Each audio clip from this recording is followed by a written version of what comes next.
Okay. Okay, good morning, everyone. How are you? Good. So thanks for coming bright and early on a Monday morning. I'm excited to get to be here. I actually have some former students in the room today, which is kind of fun. So I'll start with some introductions, and then we'll kind of get started, and I'll walk you through the packet so that you understand what's all in there. So my name is McDowell. I am a professor at Wichita State in the School of Education. I've been there since 2004. My undergrad is actually from the same department that I teach in now, elementary education and early childhood. I was a kindergarten teacher in USD 259 for several years, and it was during that time that the last 2 years that I was in the classroom, I was an inclusive service delivery regular education teacher, so a third of my students were children on IEPs. And it was during that time that I got to co-teach with the speech-language pathologist and the special education teacher. And I thought, you guys know a lot about some things that I wish I knew about as a teacher, so I went back and got my master's in speech-language pathology, so I'm also a licensed speech pathologist. During that time, fell in love with research, moved to Florida State, got my PhD, but missed home, so immediately came back, and I have been back pretty much ever since. In the college, I teach early literacy classes, early childhood special education classes, and some graduate classes. So if you ever decide to pursue a degree, come take some classes from me. They're lots of fun. So personally, I have 5 kids who range in age from 12 to 25, and they're kind of all over the place. So I have had every developmental milestone happening all at once in my house, which is always kind of exciting. So I like to read. My area of research obviously is emergent literacy, and I just got a book chapter accepted, so I'm super excited about that. So I'll share the reference with you when it gets published, but it is on early childhood. So in your packet, does everyone have one? I think I got them all disseminated. Okay, so the first thing you'll have is a copy of the PowerPoint. I realize it's really small, so I will share with Cornelia the actual PowerPoint because it has hyperlinks in there in case you ever want to rewatch the videos or something. I'll email that to you so that she can disseminate that. Next is a table of contents, and this is basically the agenda for today. We will spend 3.5 hours together, and then I give you some time to work in groups on an implementation plan, because I realize one of the hottest commodities in education is time with your colleagues to plan and co-plan, so I've built in some time for that. And then you have a series of handouts, and when it comes time to actually working on the handouts, I'll let you know which one you need to reference. This is very much an interactive, hands-on training. This is not Kim up here talking for 3.5 hours, so I will do some talking, but we'll watch some videos. You'll do some group work. I've gotten really good feedback, so hopefully you find bits of information that you find useful and can take away right away into your classrooms to implement with your kids. So that's a little bit about me. We are videotaping, and so I'm having to stay kind of restricted to this little area for a little bit. So, and then he asked me, do you want to hold the mic?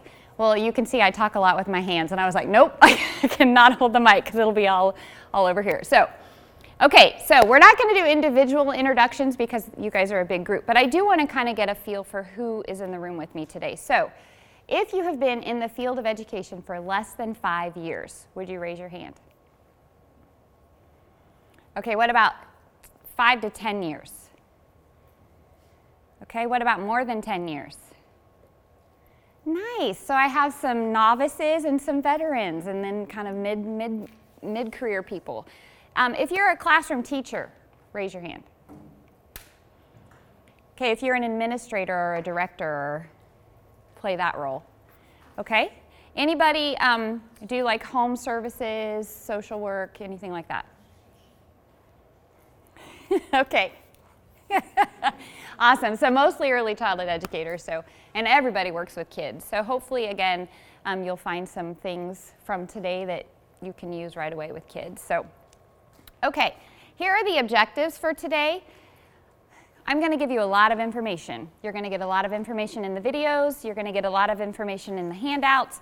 And so if you become kind of like, whoo, this is a lot, I want you to hold on to these 2 things. If nothing else, I hope you walk away with at least these 2 bits of things. So the first one is, I would like for you to be able to describe effective dialogic reading practices and why they're useful in early childhood. kind of what are the benefits of dialogic reading. And then I want you to have some information so you can make evidence-based decisions on the use of dialogic reading with kids. So the rest of it, if it gets to be too much, just set it aside and hang on to these 2 bits. Okay, next, because we are a big group and it's, all morning we're together, I think it's important to establish group norms in terms of what's expected of me, what's expected of you during our morning together. So, one of my expectations is that you're actively participating in the training. There'll be a lot of group work, there'll be some individual reflection. So that's one of the things that I expect of attendees is active participation.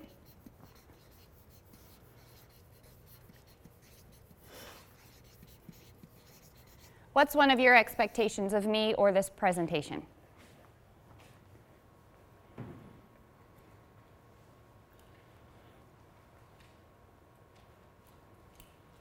Do you hope it's interesting?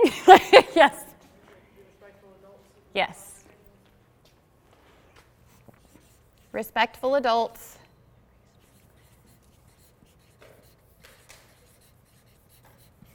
So I kind of say take care of your own. Like if you need to use the restroom, go use the restroom. If you need a little break, I do give you a break about midway through, and then you get a chunk of time at the end to work together. Cell phones, if you're expecting a call from the doctor or your kids or whatever, that's okay, but make sure the ringer's turned off. If somebody's talking, listen respectfully, all of those good things. Anything else?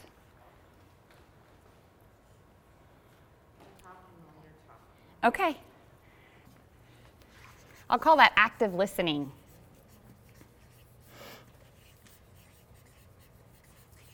I'm going to also say ask questions. If there's something that I say that you're unsure of or you need clarification on or you need contextualization, just ask. This is not a super formal presentation. It's not like you're in a lecture. So the whole point is that I want you to leave here with some nuggets of information that you can use right away. So ask away if you need to. Anything else for norms? Okay, you guys are really quiet. Do we need to do like a wake up, get moving? Okay. So what we're going to do first, because what I have found this is now the 6th of 7 presentations that I've done. I've been to Salina, Pittsburgh, Manhattan, Kansas City. So one thing that I have found is that you guys know about dialogic reading. You just may not be using the terminology associated with dialogic reading. So what we're going to do is each table is going to come up. You're going to get a materials manager. You're going to send that person up. You're going to get a piece of chart paper and a magic marker. You're going to sit at your table and you're going to brainstorm for what you already know about storybook reading. Okay? Midway through the brainstorm, I'm going to throw another term out that I want you to then add to your brainstorm. Okay? So, nominate a materials manager, come get a piece of paper and a marker, and you're going to brainstorm what you already know about storybook reading.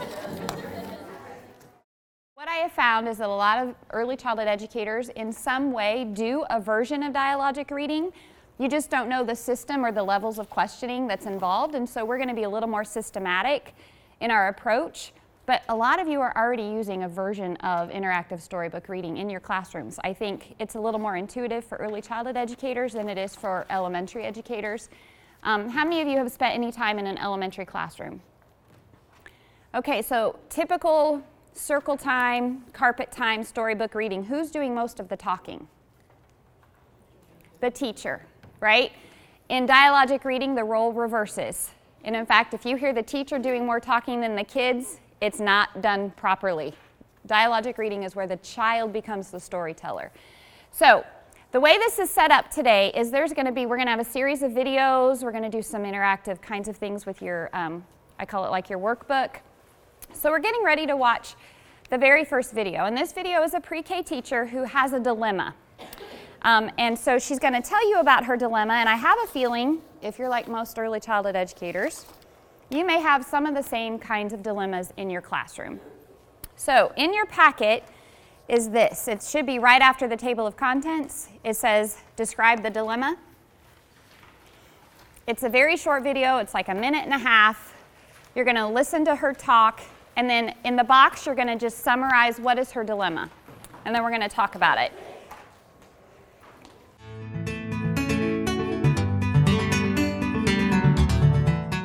I've been an early childhood teacher for a little while now, and I love it, especially when the children get really excited about something we are doing. Most of the children like to talk to me and to each other about what we're learning and what is going on around them. But I've noticed that some of them just don't seem to have enough words to express themselves. And it seems that everything I read about language, I am always reminded of how important it is and its connection to literacy. I've learned some things I can do to help children learn to read and to use language. It has opened my eyes to another level of teaching, which feels great. But one of the challenges I still have is how to keep the children's attention during storybook reading. And when I'm reading to my class or even a small group, they sometimes start to get restless. I know reading aloud should not only be enjoyable, but also help them learn. But I am not sure exactly how to go about doing that. How can I make sure all my children are involved in what I'm reading and get excited about learning things from the story? What is the best way to do this, and how can I be sure that I am doing it?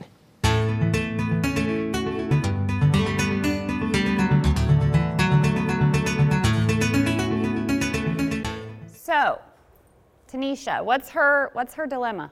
What's one of the things that she's concerned about? Expanding her children's language skills. Is that a common early educator dilemma? You want to make sure the kids in your classroom have adequate and appropriate language skills. What's another one of her dilemmas? How to keep children engaged. How to keep them engaged. Anybody have that problem during story time? Yeah. Right? So how to keep them engaged. What else? Making it fun.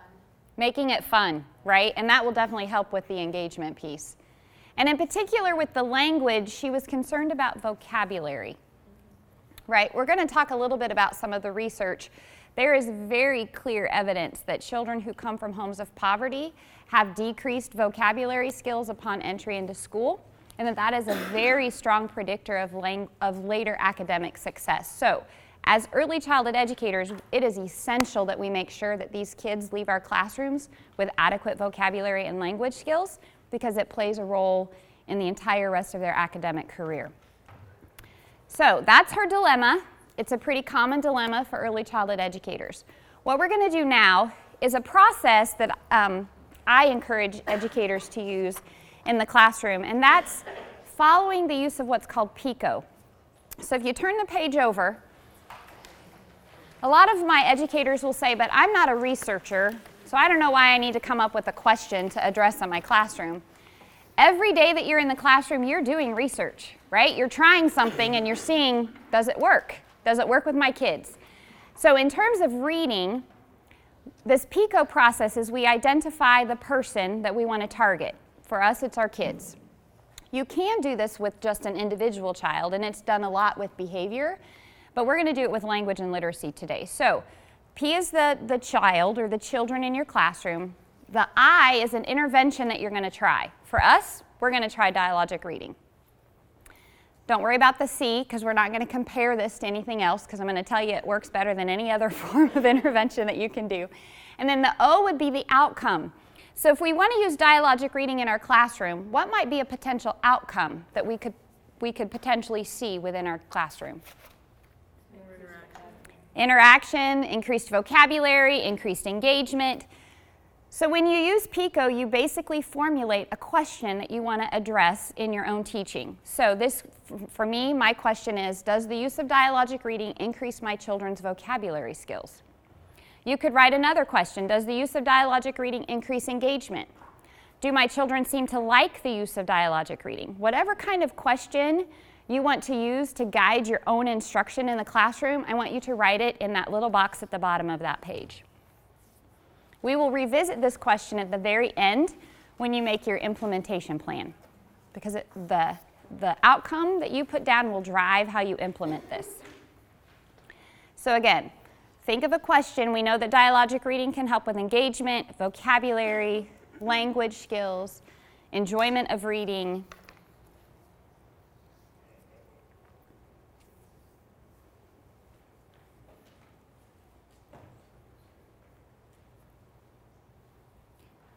And once you have written your question, if you would share it with a shoulder buddy.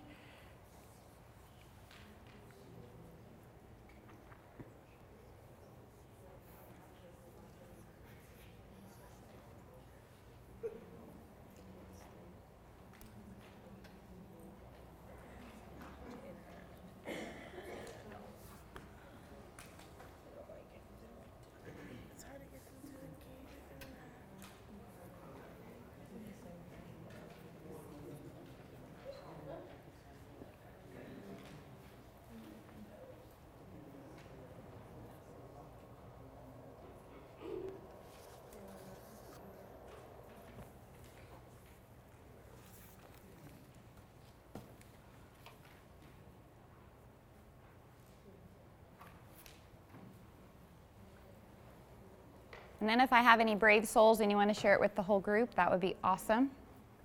Yes, ma'am. Will this have any effect on my 1-year-old in my classroom? Will the use of dialogic reading have an impact on my 1-year-olds? This is great for all grade levels or all age levels. We'll talk about 1-year-olds in particular, because that definitely affects book choice. Yeah. Yes, ma'am. Are you, sorry. Is your hand up? No, okay, sorry, okay, sorry. And I did notice that the video is a little dark because of the sun, so I don't know how to adjust that, but at least you can hear it. Anybody else want to share their question that will guide implementation of dialogic reading?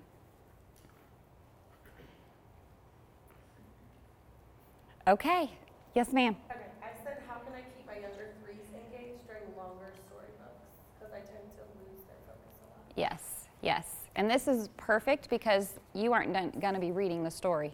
The kids will be talking about the pictures in the book. So it's a little more intuitively engaging. So, okay. So that's the use of PICO. Hang on to the question because we will revisit it at the very end. Next, we're going to look at some evidence. And this is the longest section of the whole morning. So we're going to talk a little bit about the research. I'm going to actually define what dialogic reading is. We're going to look at examples, some videos. You're going to do some activities related to dialogic reading. Towards the very end, we spend just a little bit of time, bless you, on policy. And then we're going to look at how do we implement this, right? You're one person in a room of 18 to 20 kids. Sometimes there's no additional adult in the classroom. How do we possibly implement this and how do we manage it? So in your packet, the next thing should be this. It says learning to read and write, developmentally appropriate practice. So I want to spend just a little bit of time on research. As I mentioned, I think every educator is a little mini researcher because every day you're in the classroom looking at what you're doing, how it's impacting kids, is it impacting their learning, their behavior, and what can you do differently? How many of you have heard of Teachers Pay Teachers? Okay, what about Pinterest? Okay, I love those sites. There is no governing body that evaluates the empirical evidence of things that are posted on those sites. Okay, so let's talk about if you were sick and you had cancer, are you going to go to an oncologist or are you going to go to your family practitioner? An oncologist, right? Why? They have more training. They're a little bit more knowledgeable about cancer than perhaps your family doctor.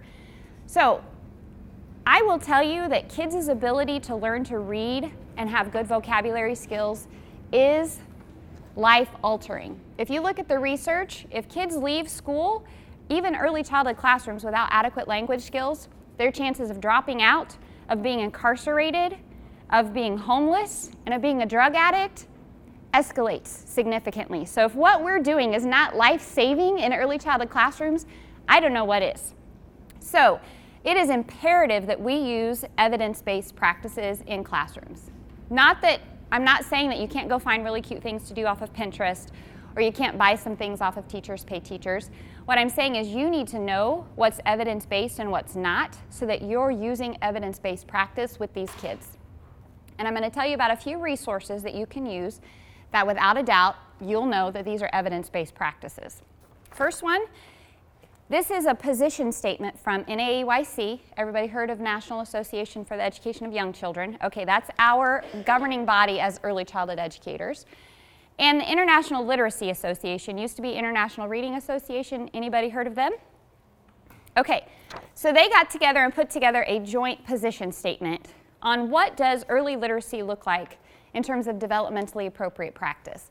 We know that the way you teach a 3-year-old is vastly different than the way you teach an 8-year-old, right? Our little babies are not going to sit down and do phonics worksheets. They're not going to do vocabulary definition pages. They're not going to do what I call kill and drill, which are like flashcards kinds of things, not developmentally appropriate. So they put together a joint position statement on what does this look like in early childhood classrooms. I did not copy the entire thing because it's like a 17-page document, but I did give you the first 2 pages so that you have a reference so that if you're interested in finding the full document online, you can. It's free, you can download it. But I want to look at these bolded items that are on the back of the page. Who wants to read the first bolded item? Yes, ma'am. It is essential and urgent to teach children to read and write competently, enabling them to achieve today's high standards of literacy. It is essential and urgent, right? So all those people who think that early childhood is just play don't have a clue all the work that we actually do in these classrooms to set the stage for formal access to education. So it is essential and it is urgent that what we're doing in these classrooms today meets the needs of all the learners in our classrooms. Who wants to read the second bulleted item, or second bolded item? Okay. With the increasing variation among young children in our programs and schools, teaching today has become more challenging. If you're in education, if you've been in education for a long time, there used to be this notion of school readiness, right? That a child had to be ready for school. Well now, guess what? The school better be ready for the child, because the child's coming to us in whatever form the child comes to us in, and it's our job to meet that child's needs. And that creates some increased challenges for us, especially in early childhood. You have kids who've been exposed to language and books, and maybe they've learned to sit and attend to something for a few minutes. And you have kids who come to you who haven't been read to a day in their life, who maybe haven't even been engaged in any sort of interesting conversation, and you are expected to meet all of their needs. And that definitely is a challenge for us. Okay, third bulleted item, or bolded item. Yes, bless you. Among many early childhood teachers, a maturationist view of young children's development persists despite much evidence to the contrary. Right, so this is kind of that notion of school readiness versus the school being ready for the child. We know that children develop at various stages and ages, and not every 3-year-old is like any other 3-year-old, and it's our job to meet the needs of that child. Okay, next bolded item.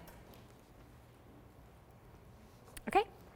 Recognizing the early beginnings of literacy acquisition too often has resulted in use of inappropriate teaching practices suited to older children or adults, perhaps ineffective with children in preschool, kindergarten, and the early grades. Yes. So this goes back to using developmentally appropriate practice with young readers. And in fact, there's this notion of emergent literacy versus conventional literacy. And emergent literacy has nothing to do with conventional literacy in terms of our instructional practices. Emergent literacy is that whole from birth to about age 8 where we're setting the stage.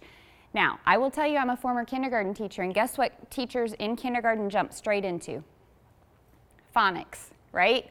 Well, there's a whole layer of emergent literacy stuff that has to happen before a child can even access what does phonics mean to me, and it's phonological awareness.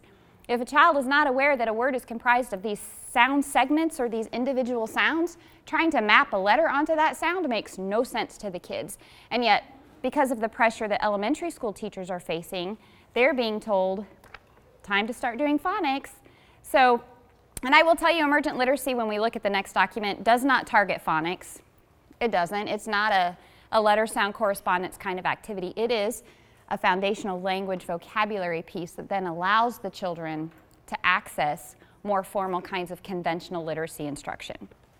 Okay, last bolded item. Who wants to read it?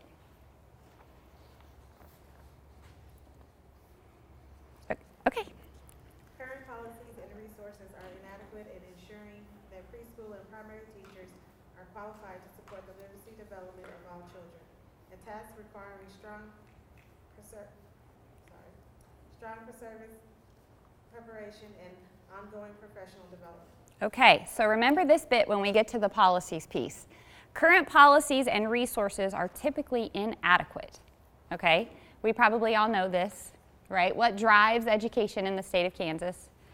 Our budget, right? Okay, it happens in higher ed too. But what this leads to is we need to do a better job in colleges of education preparing teachers, and then your employers need to do a good job of providing ongoing professional development, which is why I'm so excited to see all of you here today.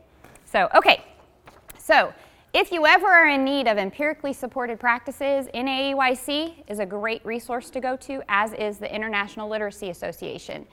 They're both online. A lot of them have free resources.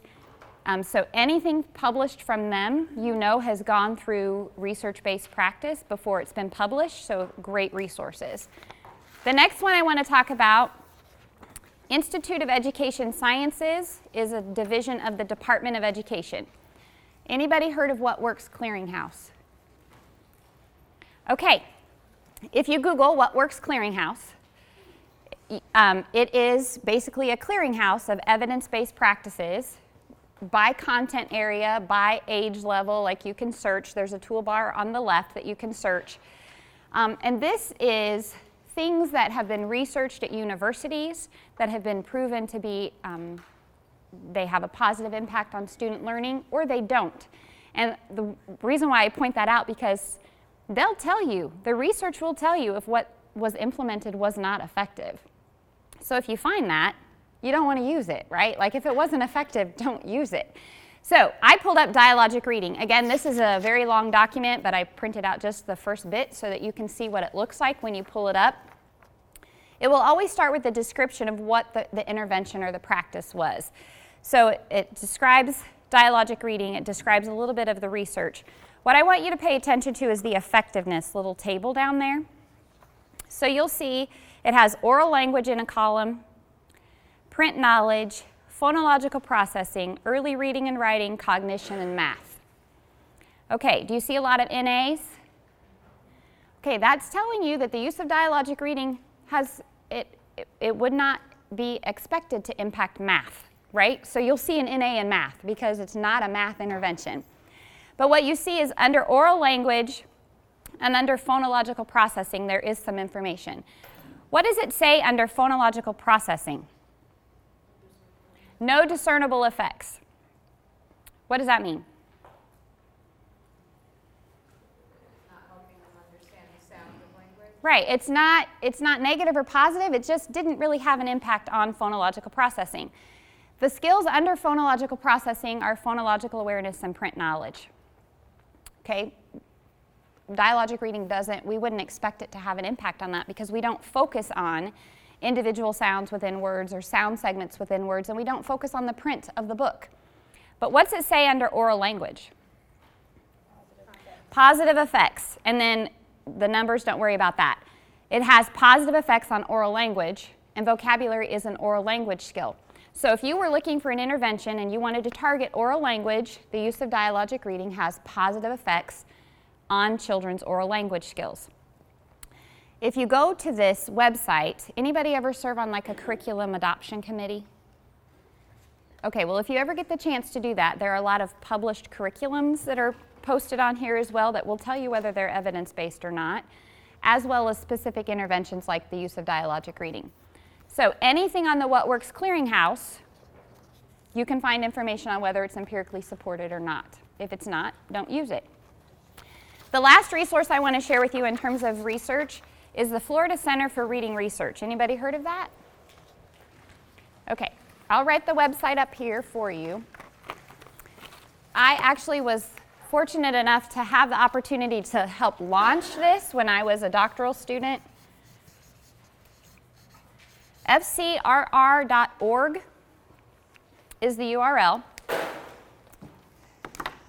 Florida State received a grant from the Department of Education to launch this institute, if you will, and it serves as a clearinghouse and a resource for that entire half of the United States.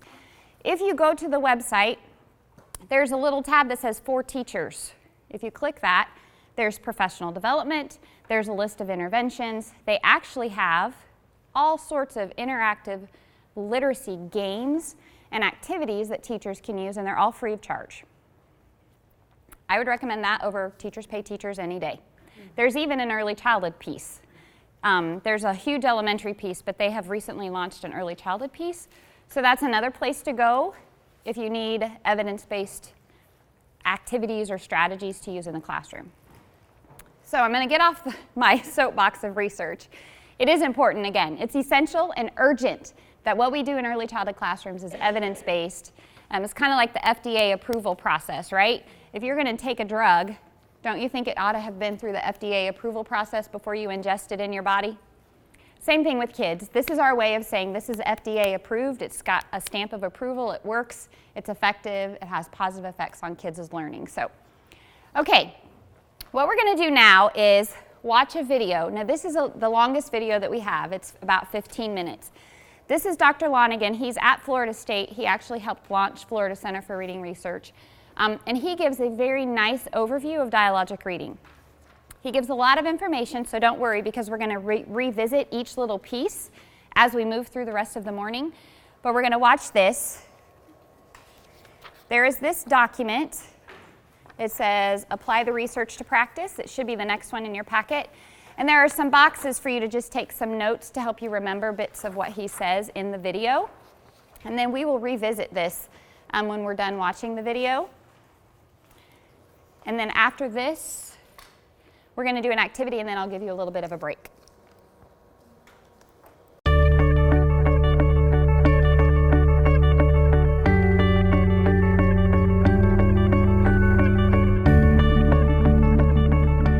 The typical reading you see in early childhood settings are where maybe the whole class is sitting around in circle time, and the teacher is just reading the book and the children are listening.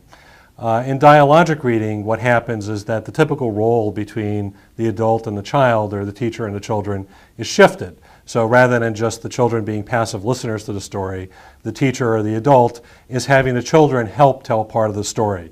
And if the teacher or the adult facilitates that by having the children answer some questions or provide additional expansions on things they've heard, or maybe even remembering other things they did that actually relate to the story. So dialogic reading is interactive in the sense that the teacher is having a dialogue with children about the story or using the book as a way to have the dialogue, whereas in regular shared reading, the teacher is just reading and the children are listening. So it's a very passive, kind of receptive model of the book. Now, there's another type of shared reading, which some people call interactive shared reading, where teachers may occasionally ask questions of children about the story they're reading, but it's not as organized, it's not as systematic as it would be in dialogic reading. And the focus of dialogic reading is really less about the book, and it's really more about having a language interaction around the book. Unlike the typical shared reading where you may be reading a book or a big book with a large group of maybe 15 or 20 children, in dialogic reading you really want smaller groups of children. You want maybe 3 or 5 children so that each child gets a chance to actively participate in the interaction. The main unique feature about dialogic reading is really not about reading. It's really about having the conversation. So there are lots of different ways you can think about it. One of the ways that I like to think about it is that there are different levels of dialogic reading. So anybody who has ever read a book with a young child knows that children like to be read the same book over and over again. They get favorite books, and oftentimes they'll bring that book to you continuously to read over. So children are getting more and more familiar with books the more times that the book is read to them. And dialogic reading takes advantage of that in the sense that as children learn more about the book or have more conversations about the book, they're developing a vocabulary and a way of talking about the book. So early on in what I call level 1, the teacher might just be asking for the names of things. So looking through the book ahead of time before the reading episode and identifying things that they really want to ask children, do they know the name of those things? And if the children know the name of those things, then they might move on to some aspect of the thing. So the first phase of dialogic reading is really just these simple WH type questions. What is this? What's it called? What's it made of? What is he doing? So it's it's about the big things in the pictures, the big actions in the pictures, and then what we like to do is have adults or teachers follow-up correct answers with follow-up questions. So like I said, if the child answers that it's a bicycle, maybe asking them about parts of the bicycle, like the pedals or the wheels or the handlebars. In the second phase, or what I like to call level 2, it's moving a little bit beyond the vocabulary. So the first phase in a book is really using level 1, where the teacher or the adult is making sure that the child knows the words of the things that are pictured in the book. And in the second phase, it's using that language in a way to really tell the story. So the types of question changes from the simple WH type question to a more open-ended question, like maybe turning to a page and just letting the child pick something to talk about. You know, what do you see here that the adult or the teacher may ask, or tell me about this page, or what's happening. So it really doesn't specify that you have to talk about the bicycle or anything like that. So it really gives the child ownership of what it is that they're going to tell about the book or what they're going to tell about the story. And then in the final phase of dialogic reading is a phase where maybe teachers will connect what's going on in the book, either the things in the book or something about the story, to something in the child's own life. Or maybe connecting the end part of the book with the beginning part of the book. So really building up a narrative about the book. So asking questions of like, well, do you remember what happened at the beginning of the story and why is he doing this? So that has the child talking about the story, but talking about it sort of distant from the page of the book you're on right now.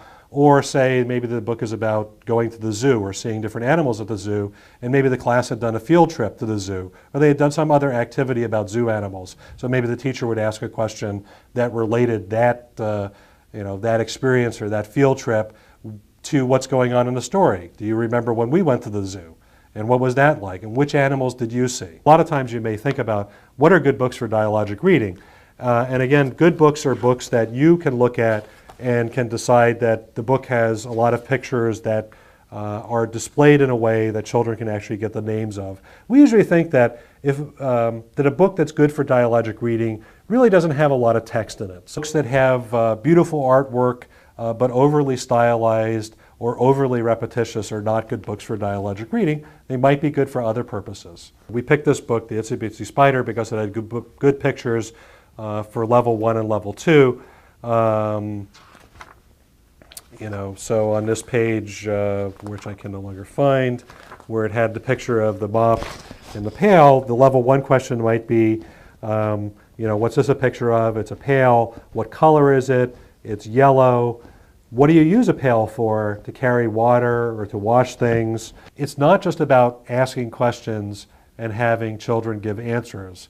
It's about teachers providing the right level of feedback to the child's answers. Now, we're not talking about saying things like, you're right or you're wrong. We're talking about things like providing the label if the child doesn't know it, to providing confirmation if the child does know it. So, what's this a picture of? And the child says, it's a blue car, or it's a blue duck, or something, and having the adult maybe respond, confirming that that was the correct answer just by going, a blue duck. And then moving on to answer another question or ask another question. On level 2, you might turn to this page and say, well, what's going on here? What do you see here? And the child who has already gone through level 1 would say, I see a pail. And the teacher might say, I see a yellow pail. And what else do you see? The teacher would ask. And the child might say, there's a mop there. And the teacher would say, yeah, there's a mop and a pail of water. And then moving on to level 3, the teacher might ask the child something that follows up on that sort of conversation. So you use a mop and a pail to clean things.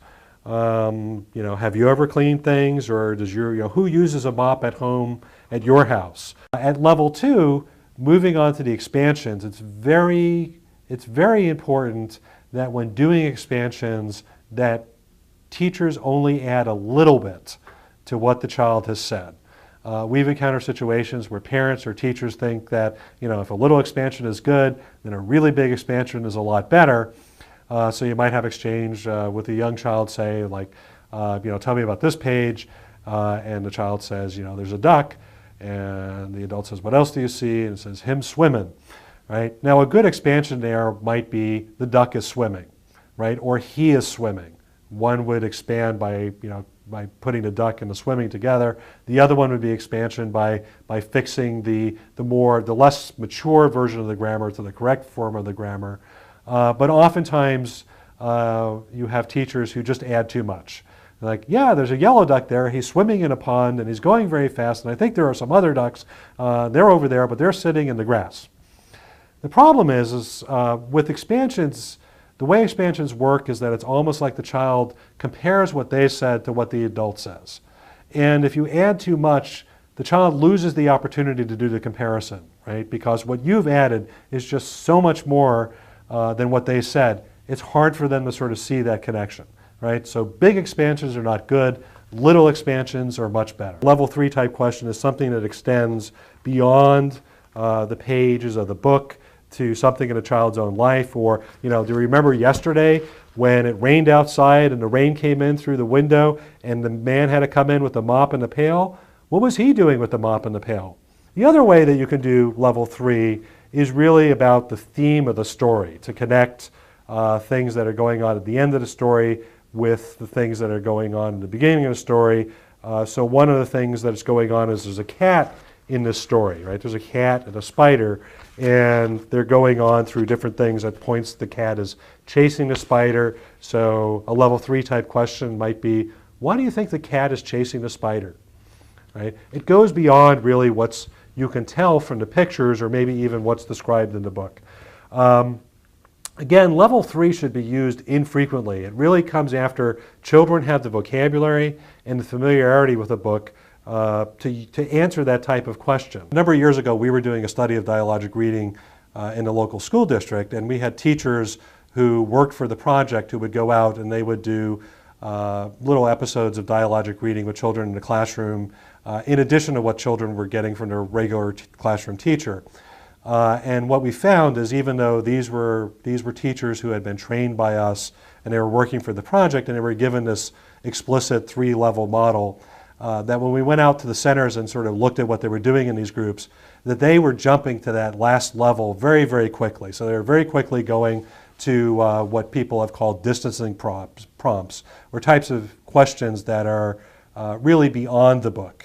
And for a lot of the children that they had in their groups, or for a lot of the familiarity that children had with that particular book, it was really much too fast, because the children didn't really have the language skills yet to enable them to engage in that type of conversation about that connection between the book and other things, or between the character and what he might have done before in the book, or what she might have been doing later in the book, or the reason. So I think that it is a good way to introduce some of those critical thinking ideas, or really even to teach the narrative or the story narratives of book.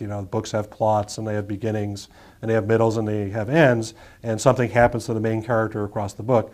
But before children can do that, I think teachers need to make sure that they actually have the language skills, the specific vocabulary, and have had the opportunity to actually talk about the different things that are going on in the book. And what we know from the research is that when children are exposed to shared reading using dialogic reading, that they really do acquire greater levels of development in their vocabulary and other aspects of language.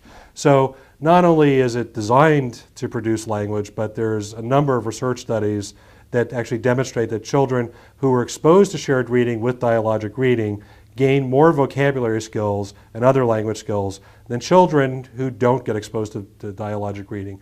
And the interesting thing there is that most of the studies had the children who didn't get dialogic reading, is they got as much shared reading as the children who got dialogic reading. So it wasn't a difference in being exposed to storybooks, it was a difference in how they were exposed to storybooks. The idea is that there are different purposes for books. So understanding that doing dialogic reading doesn't mean that you're not going to do have times where you just actually read a book with children. You might even read a book just where you are the one who's reading and children are listening, during small group time, or during large group time, or during circle time. But dialogic reading is a special time. It's a special time to help children learn vocabulary and learn other language skills. So it's really getting teachers to understand that there are levels that are key to what the child is able to do. Right? So it's really, dialogic reading is really a scaffolded language interaction. It's meeting the child where they are, what skills do they have, what familiarity do they have with the book, and helping them up to the next level so they can really have a meaningful participation in telling the story or having a conversation about the book. That should be the focus of professional development, is having teachers understand that dialogic reading is really a scaffolded language interaction about a book.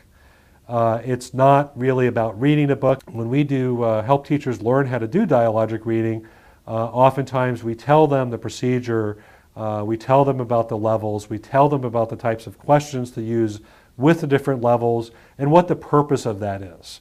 And then we ask them to role play, to pretend maybe that we're the children, and to go through a book doing it dialogically with us, so that we can really see about what pictures they pick, how they give children feedback, because dialogic reading is not a test. It's really just a way to structure a scaffolded reading interaction. So we want them to be able to let children know what the right answers are without having to tell children they're wrong. Right? So if a child can answer or gives the wrong answer, the appropriate response is to give them the answer and then move on and maybe come back to that later. So there's lots of different levels to helping teachers learn how to do this. One of them is helping teachers become comfortable with the process, to know that they can move up and down between the levels with a particular child, just depending on what the child knows. So explaining the process, giving them the types of questions, helping them understand about the levels, helping them understand that the process is really a scaffolded language interaction, and then watching them do it. Then if a classroom is lucky enough to have a director or a literacy coach that could go in, maybe watching the teacher do it with a small group of children who often can be more challenging than adults who are role playing, because you may ask a question of one child and another child wants to answer the question, right? So how do you do group management within that? So it really becomes more complex when you're doing dialogic reading with a small group of children as opposed to an adult role playing. So being able to go in and watch teachers do that with children both helps see that they're using the types of questions, that they're using the levels, and they're able to coordinate that within group management, because we really don't want one child in a group to have all of the conversation. We really want teachers to be able to share it across all children in the group. Of course, dialogic reading is supposed to be fun. It's supposed to be fun for the children, it's supposed to be fun for the teacher. So turn taking and using different books and using them differently, sometimes using them for whole group, sometimes for dialogic reading, sometimes that you just read. Seeing that process is okay, right? Dialogic reading is flexible enough that it shouldn't be seen as something other than fun, a fun way to use books and have conversation.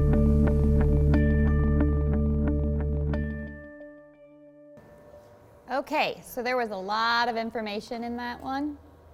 So let's kind of debrief. He mentioned the official definition of dialogic reading. Did anybody catch it? It is a scaffolded language interaction. What does scaffolded mean? If you think about construction on a building, the scaffolding is there for what? Right, building it up and supporting, right? As the building is being built, what happens to the scaffolding? It starts to go away, right? The whole point is not to have it there the entire time. So it is a scaffolded language interaction. He mentioned some levels. How many levels are in dialogic reading? 3. So, and we'll talk about each one here in a minute, but level 1 is the lowest kind of level. It's basically focused on labeling. Okay, so labeling some of the pictures in the book. Level 2 was a little more complex, right? But it still dealt with the pictures in the book, so it's contextualized. Then you have level 3, which he called distancing, which are kind of like based on the child's own experiences that are related to the pictures in the book, but you're not going to find the answer in the book. And we're going to talk about those and specific kinds of questions to ask for each of those. But we talked about meeting the needs of diverse learners. One of the great things about dialogic reading is if you have a group of kids and you have some who are working on labeling, but you have some who have great vocabulary skills, but you want to build the complexity of their language, can you do that all together in one group with the same book? Yes, you just change the level of question that you ask a child. So you can be very strategic in the type of question or prompt that you give a child based on where the child's at. Is everybody familiar with Vygotsky's zone of proximal development? Remember that from like psychology? So it's I plus 1. Here's where I'm at. And then the teacher, we're going to move them to this plus 1. Or here's where the child's at, and we're going to just gently guide them to the next level. And that's one of the things that the use of those questions does. He also mentioned expansions and extensions, and we'll talk about those in a minute. Yes? What if the book doesn't interest you? You or the child? Me to read to the child. Well, you're not going to be reading it. Yeah. That's when it's not like where we're traditionally turning the pages and we're reading the text of the book. Now, it could be that you've read the book like a traditional storybook time, and now you're going to use the same book for dialogic reading. However, there are specific kinds of books that we want to use for dialogic reading, and we'll go through a book selection. But if it's not a book that you find entertaining, do you think the kids are going to find it entertaining? Probably not. Yeah, so then you just don't use that book. Not every book that we have in our classroom libraries is going to work for this. And that's why we talk about how to be strategic in the book selection process, because it needs to be a certain kind of book. But that's a good question. We have a curriculum that we go by, that they tell us what books to do. And it's not an interesting book? No. Sometimes. Yeah, there's a few. There's a few that are not interesting? Yeah. Some of them that kind of go way over the younger kids' heads. Okay, so this might be a good, or do they have good pictures at least? Some of them don't. Some of them, okay, well then you won't use that for dialogic reading. And he mentioned that there are different purposes for books and storybook time. Not every time that you sit down to do book time is it going to be dialogic reading, right? Sometimes you just have to do what the curriculum says, you're going to read the book. We can talk about additional ways to make regular storybook reading kind of engaging, but the purpose of dialogic reading is vocabulary and language. So it's not every time you do storybook reading will you do this. He also mentioned small group. How many of you get to do small group instruction? Do you get support to do that? Part of the curriculum. Okay, great. Because it is best practice to do in small group. It can be done in whole group if you have to do whole group, but we'll talk about how to do that and manage it. But yeah, so if your curriculum dictates certain kinds of books that don't work for dialogic reading, you just won't do dialogic reading with those kinds of books because they have to be certain kinds of books. Okay, so on this, apply to research to practice. What did he mention about the effects of dialogic reading on oral language skills for both children with and without exceptionalities? Does it positively impact oral language skills? Yes. I will tell you it works for typically developing kids, kids with exceptionalities, and English language learners. It's good for all kids because you can tailor the questioning to the level of the child. Very basic labeling of the pictures if they're a low level working on some basic vocabulary, all the way up to some very complex distancing. I'm going to talk about a theme of the book. So it does work on oral language skills. In terms of that dilemma with Tanisha, did he address any of her concerns in terms of vocabulary, language, engagement, fun? Did he talk about how the research relates to that dilemma?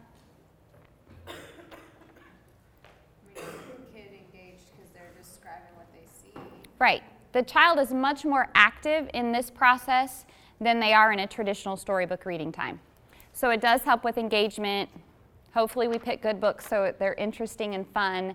And then there is evidence to say that it increases language and vocabulary skills. And then the very last thing, he mentioned the effect of dialogic reading on language skills. And he said that children in groups who do dialogic reading outperform those who do even just shared book reading, which is different than traditional storybook reading. Kids who do dialogic reading have greater growth in vocabulary and language skills than children in other types of storybook reading interventions. So again, this is like the FDA approved intervention if you want to target vocabulary and language. Yes? How long does dialogic reading take when you're with a group of kids? So we'll watch a video. And she's working with 3- and 4-year-olds, and we watch it in snippets, but if you watch the whole thing, it's about 8 minutes. And you can vary it based on the book. You know, if you have 4- and 5-year-olds, you can sit longer than you can with a 1-year-old, you know, kind of thing. So you can tailor it, and that's one of the great things. Even though it's a child-led activity, you can still direct the entire process based on book selection, based on the pictures that you look at or the ones you stop at to talk about, so you can control how long it takes. This is like kind of something you might do during center time when you're just looking for something. If you're targeting vocabulary and language, this is an intervention you can do for that. Yeah, do you guys have like an oral language center that they rotate to? Yes, some? Books and library. Okay, so this could be a center. If you already do small group instruction, this could be a rotation that they do that's focused on vocabulary and language.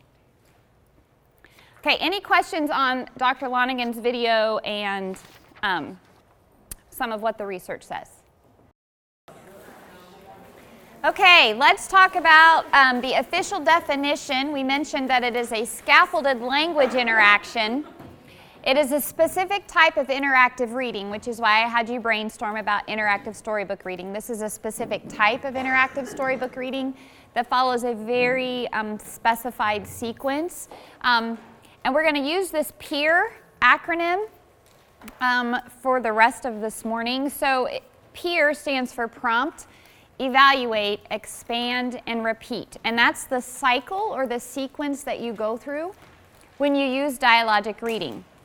So first we prompt the children, which are the questions that we ask, and we'll talk about the specific types of questions here in a minute. We evaluate and we expand what they say. Now by evaluate, if they label something as a dog and it's really a cat, do we say, no, you're wrong? No, that's not what we mean by evaluate. Evaluate would be, that's a cat, right? So we give them the answer because again, the whole point is language. It's not a test like Dr. Lonigan said. So we evaluate, we expand on their responses, and then we repeat the sequence on another page with another picture. What did Dr. Lonigan say about expansion? What's the purpose of language expansion? The child compares their response to your expanded response. Do we want a very long expansion or just a little bit of an expansion? Just a little bit, right? Because if we give them this whole long story afterwards, they can't compare what they said to what we said because we've exceeded their capacity. So in your packet is this, that's extension and expansion. So it gives you the definition and it gives you some samples. So an example of an expansion, so this is where the child says something and we expand it or expand it in a way that either formalizes the grammatical structure of it, right? Because kids will say things like him swimming, so we would say he is swimming, right? So we've said the same thing, we've just expanded it into the correct adult or more mature version. It also could be that they give us like two words and we expand it into a full sentence, right? So if the child points to a picture and says doggy running, we could say yes, the dog is running, right? So we haven't expanded it greatly, but we've taken what they've said and expanded it into a full sentence.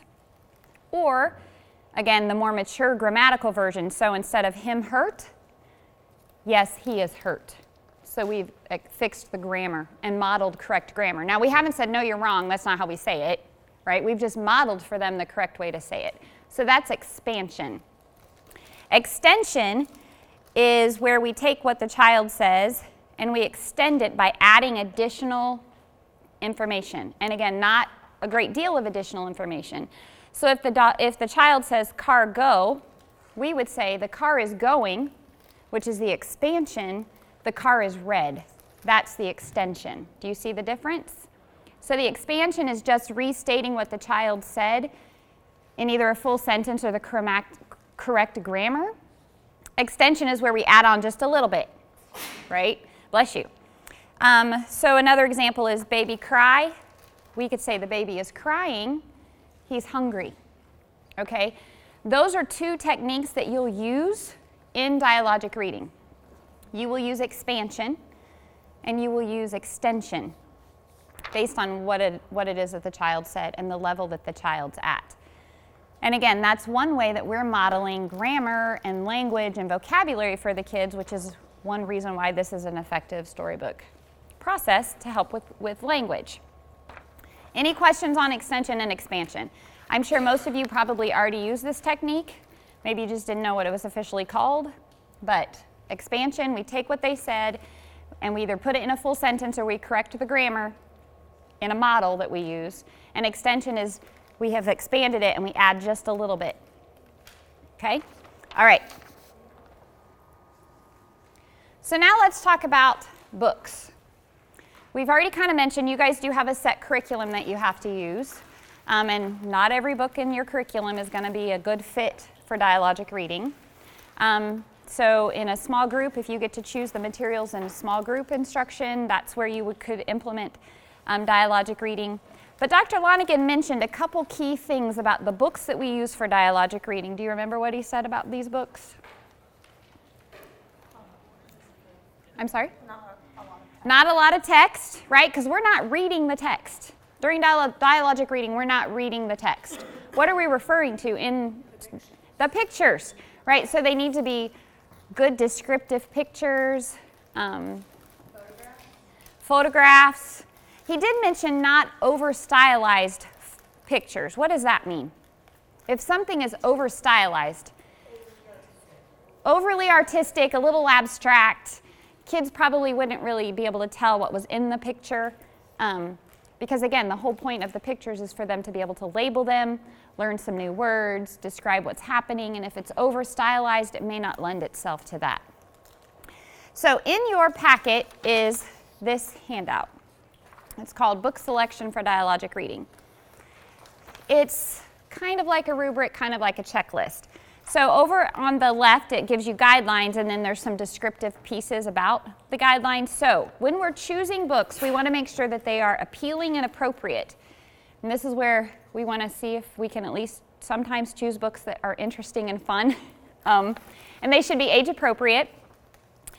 Sometimes dialogic reading, you can use a book that focuses on alphabetic knowledge, like Chicka Chicka Boom Boom, you know, all the letters. The point of dialogic reading is not alphabetic knowledge or phonics or printed word at all, but sometimes there are books that lend themselves to that. Comprehension, does the book lend itself to us asking questions? Right? If it's just a book that they're labeling colors, maybe you can get level 1 kinds of questions out of there, but you're not going to get a lot of level 2 and level 3. Is there an opportunity to focus on concepts about print? I will say anytime you get out a book, you can focus on concepts about print, left to right progression, top to bottom, front and back. But again, the focus of dialogic reading is not print knowledge. So you're not going to be focusing on the actual words in the book, the printed words.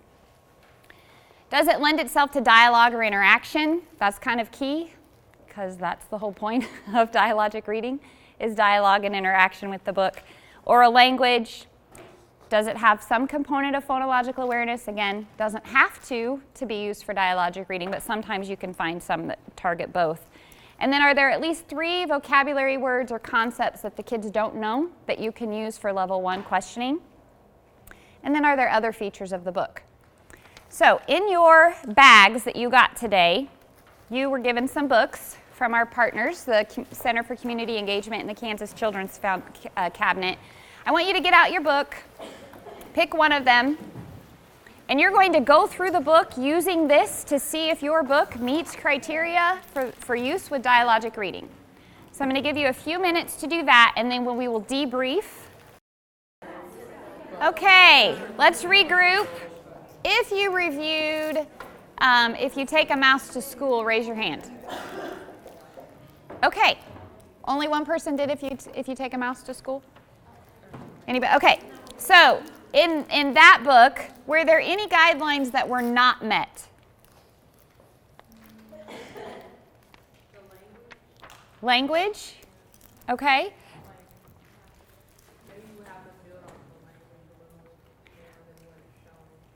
Right, so if you're referring to the words, is that, yeah.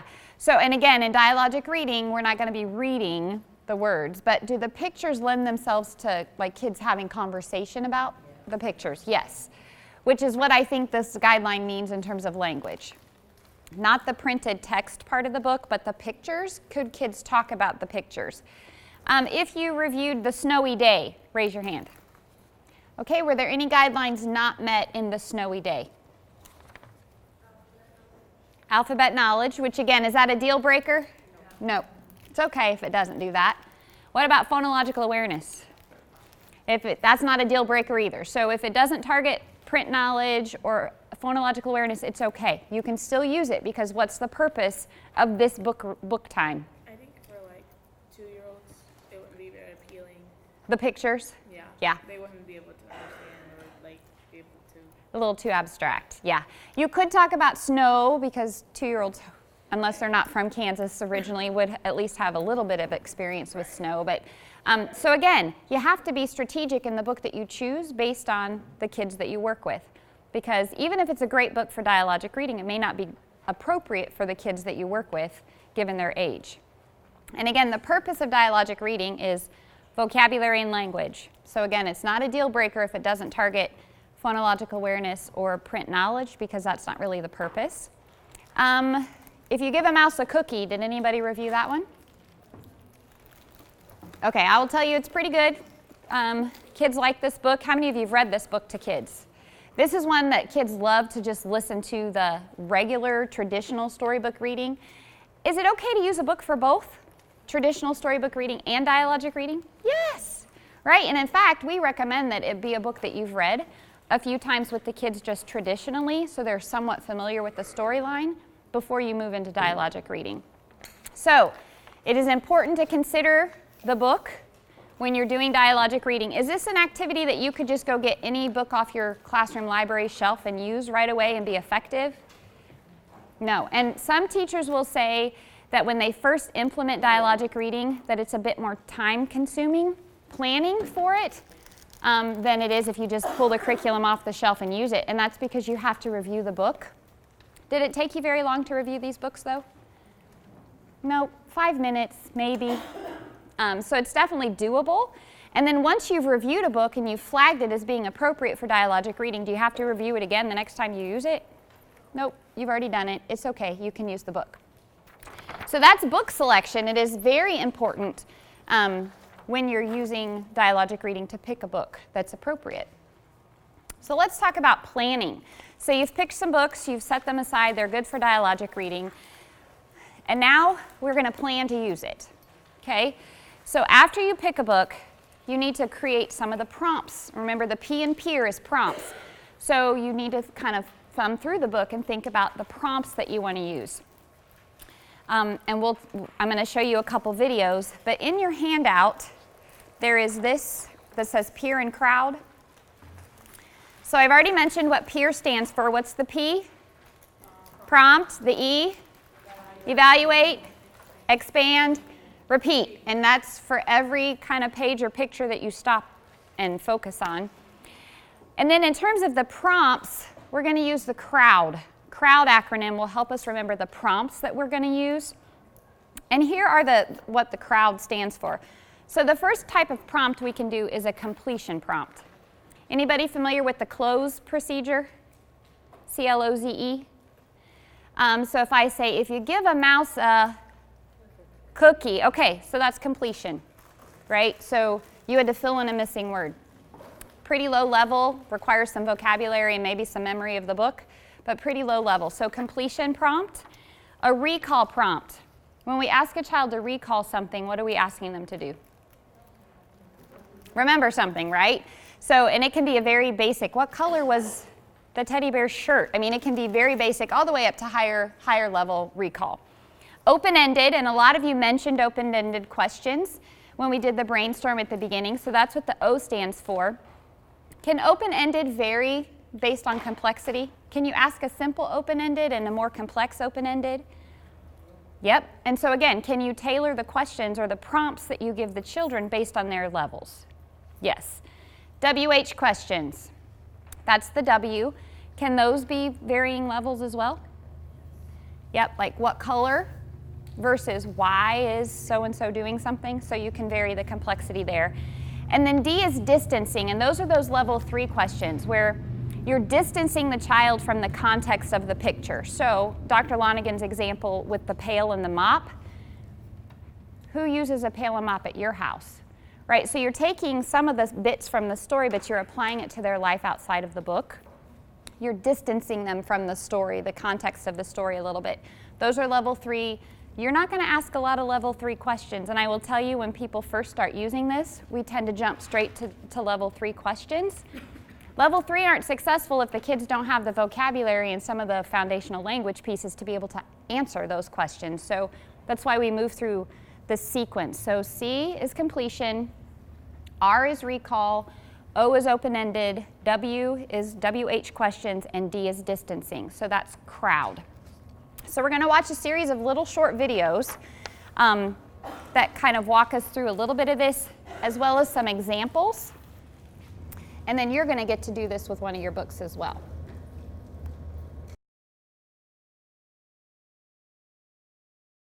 The main unique feature about dialogic reading is it's really not about reading. It's really about having the conversation. So there are lots of different ways you can think about it. One of the ways that I like to think about it is that there are different levels of dialogic reading. So anybody who has ever read a book with a young child knows that children like to be read the same book over and over again. They get favorite books, and oftentimes they'll bring that book to you continuously to read over. So children are getting more and more familiar with books the more times that the book is read to them. And dialogic reading takes advantage of that in the sense that as children learn more about the book or have more conversations about the book, they're developing a vocabulary and a way of talking about the book. So the first phase of dialogic reading is really just these simple WH type questions. What is this? What's it called? What's it made of? What is he doing? So it's it's about the big things in the pictures, the big actions in the pictures, and then what we like to do is have adults or teachers follow up correct answers with follow-up questions. So like I said, if the child answers that it's a bicycle, maybe asking it about parts of the bicycle, like the pedals or the wheels or the handlebars. In the second phase, or what I like to call level 2, it's moving a little bit beyond the vocabulary. So the first phase in a book is really using level 1, where the teacher or the adult is making sure that the child knows the words of the things that are pictured in the book. And in the second phase, it's using that language in a way to really tell the story. So the types of question changes from the simple WH type question to a more open-ended question, like maybe turning to a page and just letting the child pick something to talk about. What do you see here that the adult or the teacher may ask, or tell me about this page, or what's happening. So it really doesn't specify that you have to talk about the bicycle or anything like that. So it really gives the child ownership of what it is that they're going to tell about the book or what they're going to tell about the story. And then in the final phase of dialogic reading is a phase where maybe teachers will connect what's going on in the book, either the things in the book or something about the story, to something in the child's own life. Or maybe connecting the end part of the book with the beginning part of the book. So really building up a narrative about the book. So asking questions of like, well, do you remember what happened at the beginning of the story and why is he doing this? So that has the child talking about the story, but talking about it sort of distant from the page of the book you're on right now.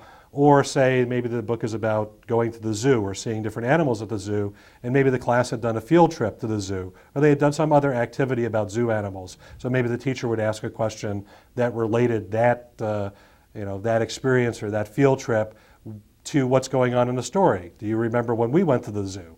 And what was that like? And which animals did you see? We picked this book, The Itsy Bitsy Spider, because it had good pictures for level 1 and level 2. So on this page, which I can no longer find, where it had the picture of the mop and the pail, the level 1 question might be, what's this a picture of? It's a pail. What color is it? It's yellow. What do you use a pail for? To carry water or to wash things? On level 2, you might turn to this page and say, well, what's going on here? What do you see here? And the child who has already gone through level 1 would say, I see a pail. And the teacher might say, I see a yellow pail. And what else do you see? The teacher would ask. And the child might say, there's a mop there. And the teacher says, yeah, there's a mop and a pail of water. And then moving on to level 3, the teacher might ask the child something that follows up on that sort of conversation. So you use a mop and a pail to clean things. Have you ever cleaned things, or does who uses a mop at home at your house? Level 3 type question is something that extends beyond the pages of the book to something in a child's own life. Or, do you remember yesterday when it rained outside and the rain came in through the window and the man had to come in with the mop and the pail? What was he doing with the mop and the pail? Okay, so in his example, he used a lot of WH questions, but did you see how the WH questions varied on the level? So simple WH questions for level 1, more complex for level 2 and level 3. Okay, we're now going to watch a little video on how to prepare a book to use for dialogic reading, and this teacher is going to show you a strategy that she uses when she's planning for dialogic reading. It's short.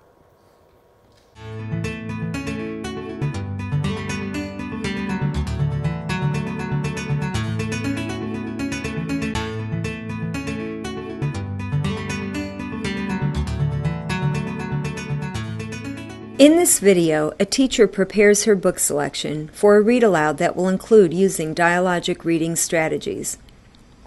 The teacher first previewed and read the book so that she could identify opportunities to engage children in the dialogic reading experience using specific prompts. As we've learned, these prompts have a specific purpose: to provide opportunities for children to practice new oral language skills and for adults to elaborate children's responses and provide rich language models. After the teacher generates prompts of various types using the crowd strategy planning sheet, she transfers them to sticky notes to place in the book. Because this is a new strategy for her, she includes the letter C, R, O, W, or D associated with the prompt. This helps her identify the expected responses so that she is ready to scaffold and elaborate language when children respond.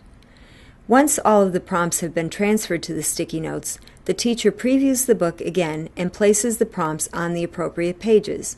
This helps her know when she will pose a question in the context of the text. Now when she reads this book to her children, she is ready to engage them in dialogic reading and maximize their oral language experience.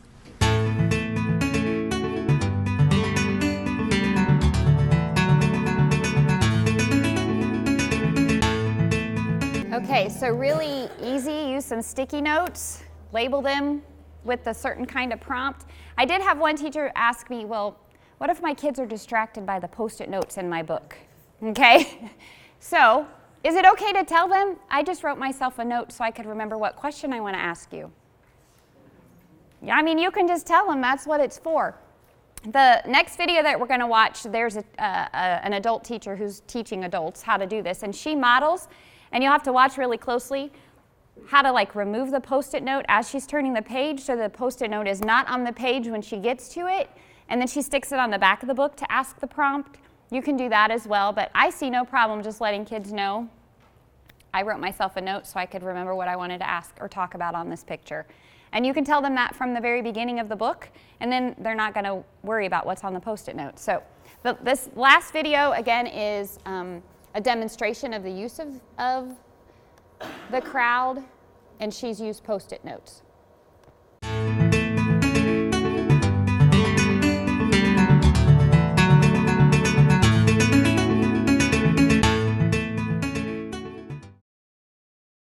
This is the story of a girl named Claire who discovered a gator on top of her hair. A girl named Claire had a gator on top of her hair. So that was, a multi-word completion prompt. Excuse me, she said, I usually share, but I'm not sure I want you staying up there. Oh, just let me hang out, said the gator Pierre. These views are amazing and I love the fresh air. But my friends will all whisper and gossip and stare. I can't go outside with a gator up there. What do you think gossip and stare means? So I stopped to prompt. However your children respond to that, you want to scaffold and build on their language. If a child gives you an answer, a response that's way off base, you want to quickly model an appropriate one for them and acknowledge that they responded, but just provide support for that vocabulary. Okay? The gator just smiled and said, "Au contraire, you can do anything with the gator up there.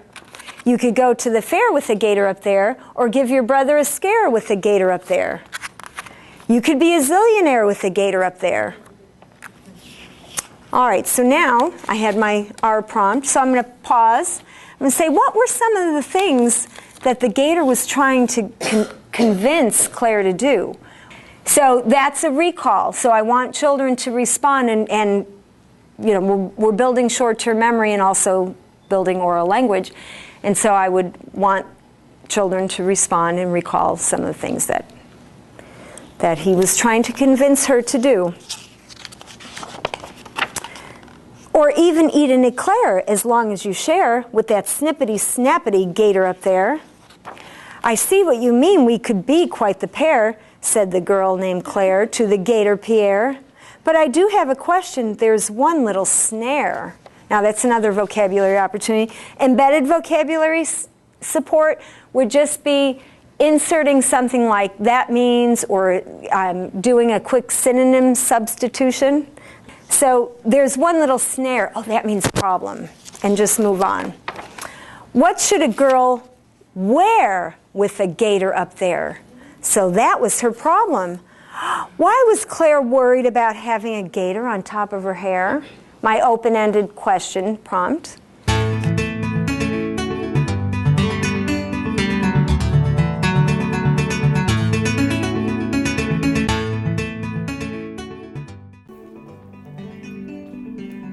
Okay, did you see how she pulled the sticky notes off as she was turning the page? So if your kids are distracted by the Post-it note, you can just peel it off as you're turning the page and have the prompt at the back.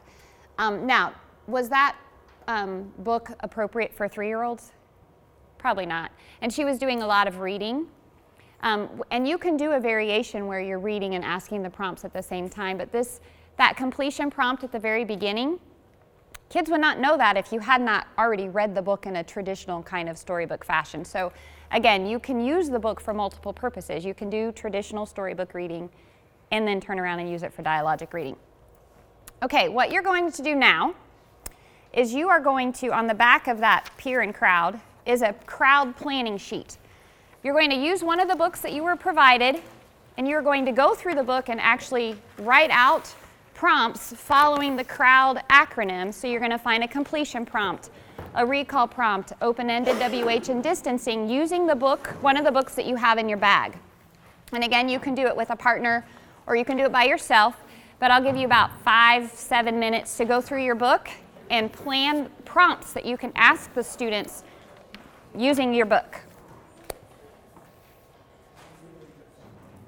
So I got asked a question, when working through crowd, do I have to go in order? Do I have to ask CROWD in that order? The answer is no. The question or the prompt that you provide will be based on where the child's at, right? If they're level 1 kind of things, you're not going to ask any D prompts because those are distancing and they're not there yet. So you can work through any order, doesn't matter, but we do want to try to get a variety. So we don't want to ask only completion prompts or only WH prompts. We want to kind of have a variety based on the level that the child's at or the children. What I'd like for you to do now is take just a minute or two, look at your prompts, see if you have, and label level 1, level 2, level 3. Because like we said, some of those WH and some of those open-ended could be level 1, could be level 2, or level 3. So go through your prompts and label them based on the level that you think they are. How many of you had more level 2 and level 3 than you had level 1? Yep, and that tends to be kind of the way, because we tend to think higher level, but remember, we need to make sure we're asking some level 1 things for our kids who need that language and the labeling and the vocabulary. And some of the books lend themselves more to higher level questions. The point is we want to ask a variety and have a variety planned, because chances are we're going to have a variety of needs in the group that we're working with. So This is just basically kind of a review of the prompt, evaluate, expand, and repeat cycle. So first, we ask them a prompt, and it'll be one of the crowd prompts based on the level. And that's usually to initially engage the children. And then we might ask a follow-up one after we've evaluated or expanded whatever it is that they said. So then we ask a follow-up or an open-ended, and then we might repeat it just to make sure they got it, or we'll repeat the cycle on the next page or with a different picture. And again, remember when you're extending and expanding that it's just a little bit, not a lot. So let's talk about turn taking, because if you ask just questions in general, are you going to be strategic in who gets to answer them? Right? If you ask a level 3 question, what if a child who's really at level 1 tries to answer? So how can you manage turn taking in dialogic reading? Yes? Raising their hand, right? I know for me, I lose track of who's answered and who hasn't. So I think the best strategy I've seen is names on popsicle sticks and 2 cans, so that you pull out the name of a child, you ask that child their response. Once they've responded, you move the popsicle stick to the other can. That way you can keep track of who's responded and who hasn't, because I lose track if it's really engaging and kind of fun. So, yes. Yes, have a co-teacher, or how many of you have additional adults in your room with you? Oh, that's fantastic. That is a luxury not a lot of people get, so that's awesome. So yes, so they could keep track, or they could, and even if you do this as a small group, they could help man some of the other stations while you're doing this. So again, any questions on the peer cycle? Prompt, evaluate, expand, repeat. Okay. So when you are conducting dialogic reading, we want to make sure that we're doing some of these things throughout the entire process of the book. So when we introduce the book, when we're actually reading the book, and then when we're closing out the session. I can tell you, I observe a lot of pre-service teachers in my role, and oftentimes what happens at the end is, okay, we're done. It's time for recess. Or okay, now it's time for snack time, or whatever. And they don't officially close and kind of wrap up. So we want to make sure that we're doing, it's short, it's a short closure, but we want to make sure that we're closing the book session. So in your handout or packet, the next thing should be, or maybe you turn a page, and the next thing should be a dialogic reading observation form. So we're going to watch a teacher move through this entire cycle. This is a fantastic example, and if you listen to the children's responses, you will be able to tell who is kind of at a lower level in terms of language and who's at a higher level in terms of language, and yet she has them all in the same group and kind of strategically targets the prompts towards specific children. But we're going to watch her do an introduction of the book, actually reading the book and moving through the crowd prompts, and then closing the book. And while she's doing that, we're going to observe her using this observation form. So let's talk about what this looks like. This is a form that you can use on your own practice. Anybody ever videotaped yourself? Okay, I have, and every time I'm like, man, you talk a lot with your hands. What are you doing? Or I'm very animated with my expression, and I always end up pausing the video when I'm like, so. But observing yourself is a great reflective tool, right? It doesn't have to be evaluative. It's just, how can I get better? How engaged are the kids? What are some things that I could learn from watching myself teach? Now, she's not watching herself. We're going to watch, but you can use this form on yourself. So it's broken down into those 3 sections. So the first is introducing the book. And during this little video snippet, we want to make sure that she tells the title of the book, the author of the book, and then that she opens the book session with some sort of engaging question. And what you'll do is you'll just check yes or no.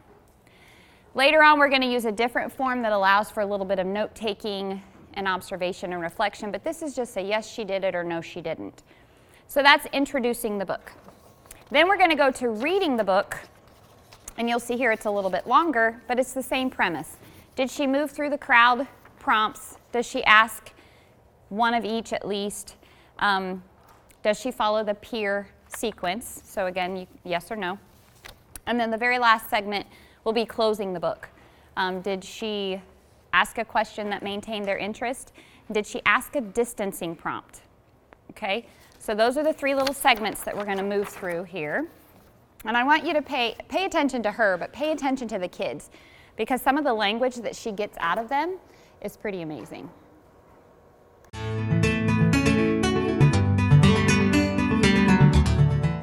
Ready?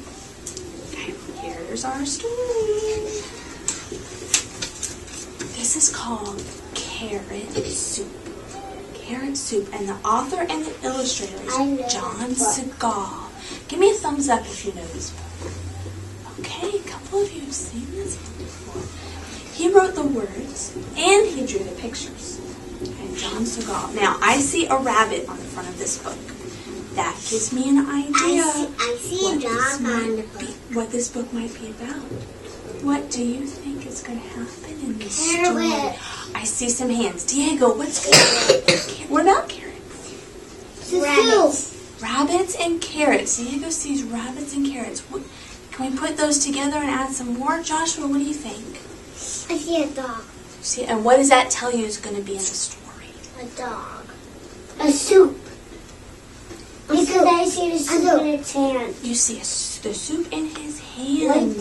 So what does that tell you about the story, Cameron? We're going to cut the carrots up and put it in the soup. Okay, Christopher said they're going to cut the carrots up and put it in the soup. Cameron, tell me again. And then we're going to mix it.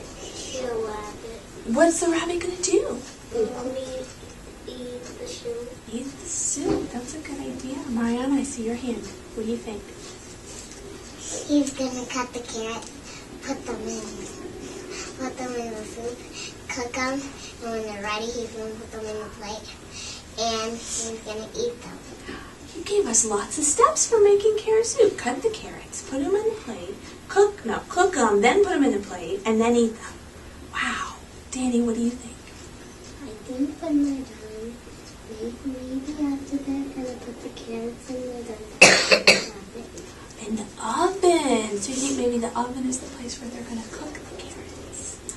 Those are good ideas, guys. Philip, did you have something to add? What? Maybe the rabbit will pull the carrots out of the garden. Pull the carrots out of the garden. Why would carrots be in the garden? Because you grow them. Yeah.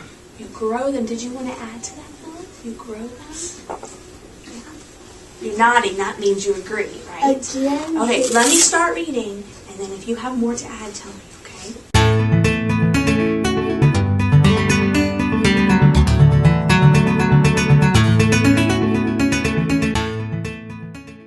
Okay, so did you hear varying language? Some kids were like 1 or 2 words, and then you had the child who explained the whole sequence of cooking and eating carrots, right? Did you hear her prompt them and scaffold them for increased language? Right, when she said, I think it was dog and carrot or bunny and carrot, she was like, tell me more, put them together, tell me more. Okay, so on the observation form, did she say the title and the author? And then did she ask a question that built their interest? Yes. She spent a good amount of time, right? It wasn't just, what do you think the story's about, and only gave 1 or 2 children a chance to respond. She left a little bit of time. Did you see the scaffolding that she was doing to try to get more out of the children? And again, this is a scaffolded language interaction, so we want to make sure we're scaffolding to get some of those responses. Okay, so she did a good job in terms of following the protocol for introducing the book. Now we're going to go to the actual book session where she's using the crowd, and I want to see if you see her asking these kinds of prompts.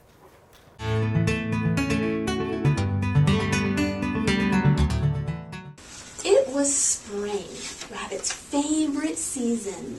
It was time to plan the garden, order carrot seeds, and look forward to enjoying his favorite food, carrot soup. Rabbit's favorite food is... Everybody say it together. Carrot soup. Good. What is your favorite food? Carrot soup. Lily. Noodles. Noodles. Why are noodles your favorite food? Well, I just like them. You like them? Okay. Kelsey, what's your favorite food? All the foods in the whole wide world. All the foods in the whole wide world. Oh my goodness. Mariana? Spaghetti meatballs. Spaghetti and meatballs. Why is that your favorite? Because I love it. We love it. Let's see what Rabbit is going to do next with his carrots. You ready? Rabbit plowed and planted. Rabbit watered and weeded. He waited and waited and waited. Why is Rabbit waiting? Because they have to grow. I'm looking for something. Oh, Alexis, I see your hand. What is Rabbit waiting for? The carrot soup. He's waiting for the carrot soup. He's waiting for the carrot soup. I think there's more to add. Diego, what else can you tell me? We need a special kind of plant food. Special kind of plant food. What's the plant food for? Water. To grow. To grow what? The carrot. That's right, to grow the carrots. Dog, someone has taken all of my carrots, said Rabbit. Have you seen them? It's the cat. What do you see? The cat is the cat. The cat. Christopher, you've been sitting so quietly. What do you see? The cat. The cat has them all. How did the cat get the carrots? The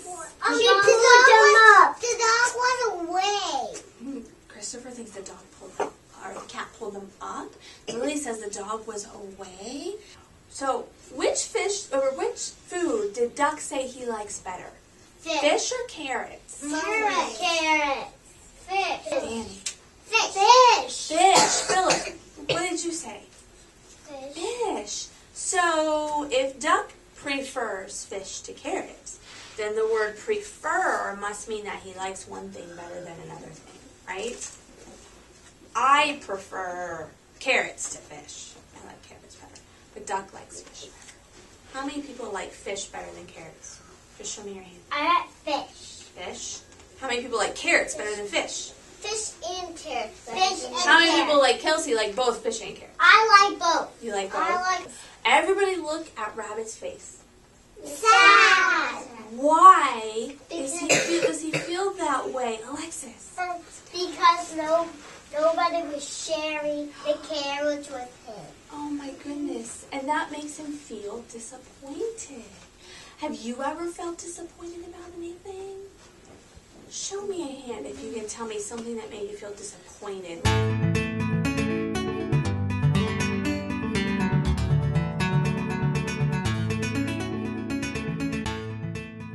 Okay, so during the book reading, did she ask a completion prompt?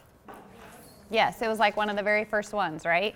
What's his favorite food or something? What about a recall prompt?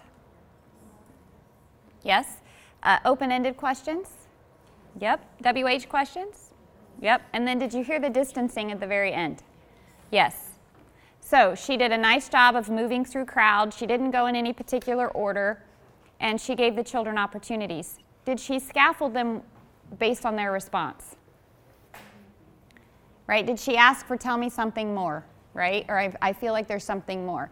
And then she gave them lots of opportunities to interact with the words in the book and to kind of state or share, like the prefer. Which do you prefer?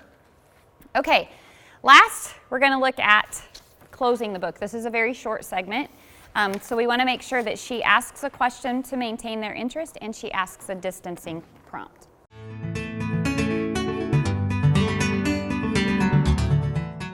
Now, listen very carefully to my question. How would you feel if your friends gave you a surprise party? Happy. Joshua, how would you feel? Happy. Happy, why? What would make you feel? I like surprises. You like surprises. Cameron, how would you feel? You raised your hand. Excited. Excited? Tell me why you feel excited. I like cake. You like cake, so you think there'd probably be a cake at the surprise party? That would make me excited too. What kinds of things have you done at each other's birthday party?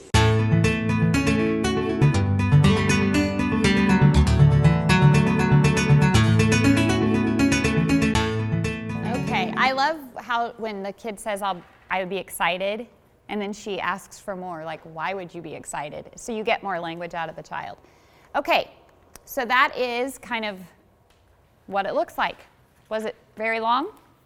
Did the kids seem pretty engaged? Was she able to kind of tailor questions to specific kids or based on certain language levels of kids? Okay, so again, this is just one form that you can use if you want to ever evaluate your own practice. So before we move into policy, what we're going to do is actually practice dialogic reading. So one of you gets to volunteer to be the teacher, and the others get to volunteer to be the kids. You can pick the age level, whoever, whatever age level you serve. Use the prompts that you planned on that crowd planning sheet. And then one of you be the observer and move through the observation form. And again, it's not evaluative, it's just to provide feedback to each other. So one's the teacher, some of you are kids, and one of you will be the observer using that observation form. And we're going to move through an entire dialogic reading session. And I'll give you about 5 to 7 minutes. Okay, I realize not all of you are through the book, but we're going to go ahead and kind of debrief. Some of y'all were having way too much fun with this. Okay, so after having gone through this, what questions do you have about the process of dialogic reading from the teacher standpoint? Any questions that came up? How do you, time manage yourself? So we were just talking about sometimes, you let them keep going, and then you're like, oh, we were supposed to be outside. Right. So you will have to, if you have a set, we have, 15 minutes for this activity, then you're going to want to, just like you would with any other activity with kids, limit the number of responses, which is why you should probably have some sort of turn-taking process in place. But make sure through the book, at least each child's getting a chance to respond at some point. But yeah, managing the time, having some sort of set turn-taking strategy, because she did open-ended, sometimes she called on a child if they raised their hand, sometimes it was if the child was sitting quietly. So she was getting lots of free responses. If you don't want that open-ended kind of thing, just have a turn-taking process in place, and that will kind of limit the number of responses you can get per page. But yes, you have to manage time because recesses or outside time is important. So snack time and rest time. Yes? You have to know your kids and their abilities, because if you only have one at a time, you can't have to know who you can ask that question to. Yes. And who you have to go up and down with. Yes. So you have to know your kids, right? You have to know, okay, Johnny needs a level 2 and Sam needs a level 1, and so you need to know your kids. So what data do you guys, and I already know the answer to this, but what data do you guys have in place that you can use to kind of gauge levels? Do you have classroom data that you keep? Do you guys still do work sampling? Yeah, okay, is there a communication piece on that? Like a language and communication piece? Yeah, it may not be specific to vocabulary, right, but it'll give you a ballpark. Do you give that at the beginning of the year, middle of the year, and end of the year? When do you give that? Or is it 4 times? 3 times. So again, use some of the baseline data. Also, there's this thing called kid watching, which is my favorite kind of assessment, where you just watch kids, right, and you keep some anecdotal data. During the day, what is a great place or activity to watch kids and kind of measure their language? Free choice, right? Outside time, centers, I don't know what you guys call them, self-selected learning activities, whatever. That's a great time. And if you have another adult in the classroom, that frees up some time for you to kind of keep some notes on kids, because you'll be able to hear language, really rich language, and you'll be able to tell, this kid needs some vocabulary boosts, or this kid's ready for level 2 and level 3. So you do definitely have to know your kids, right? Okay, anything else? Any other questions that came up about the process or use of the prompts or how to handle responses, anything like that? For those of you that were the teacher, did it feel weird or it felt okay? Felt okay. It's not too terribly different from how we already read some books. It's just that we had to think about the specific types of prompts. Anybody get a chance to do an expansion or an extension? Yeah? Okay. And again, those are things that we kind of intuitively do in early childhood, but it's important to remember that we're following the peer, that we're not just asking the prompts, but that we're evaluating and expanding child responses. especially those who are at the kind of the lower level, because that's how we're going to get them to the higher level of language. Okay, we're going to get a chance to do that again, and somebody else will get to be teacher in a little bit. But I want to move into some policy. So the next handout says considering policy. So I will be upfront. I'm not a policy advocate. I don't write policy, and I'm really bad about following politics in general. So, but I think as educators, we sometimes are our own worst advocates when it comes to policy. Because we're so busy working with kids in classrooms that we are too busy to kind of focus on some of the things that impact what we're able to do in classrooms. So we're going to take just a minute to kind of look at a couple policies that could potentially be impacting what we're doing in classrooms. So the first comes from, again, the NAEYC and the International, it's now Literacy, used to be Reading Association.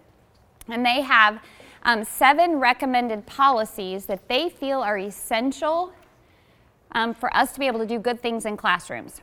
So we're going to read the numbered items, not the paragraph under it. You can read that at another time. But who wants to read number 1? Yes. A comprehensive, consistent system of early childhood professional preparation and ongoing professional development. Okay, so NAEYC and the International Reading Association are saying it is essential that we have policies in place that provide for a comprehensive, consistent system of professional preparation and ongoing professional development. So how do you think the state of Kansas does in terms of this for early childhood educators? Kind of in the middle? You think we're really good? You think we need a lot of help? Where do you think we are in Kansas for preparation and ongoing professional development? We have some really nice conferences. We do have some nice conferences. Do you guys get release time and funding to go to conferences? No? We don't either at the university.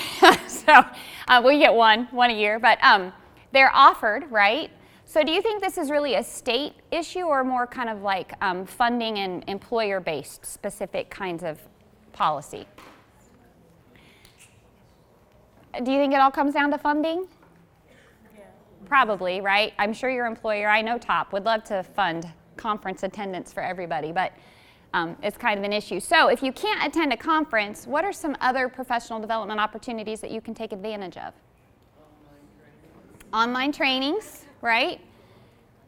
Do you guys ever do joint, besides stuff like this, do you do like joint book studies or anything like that sometimes?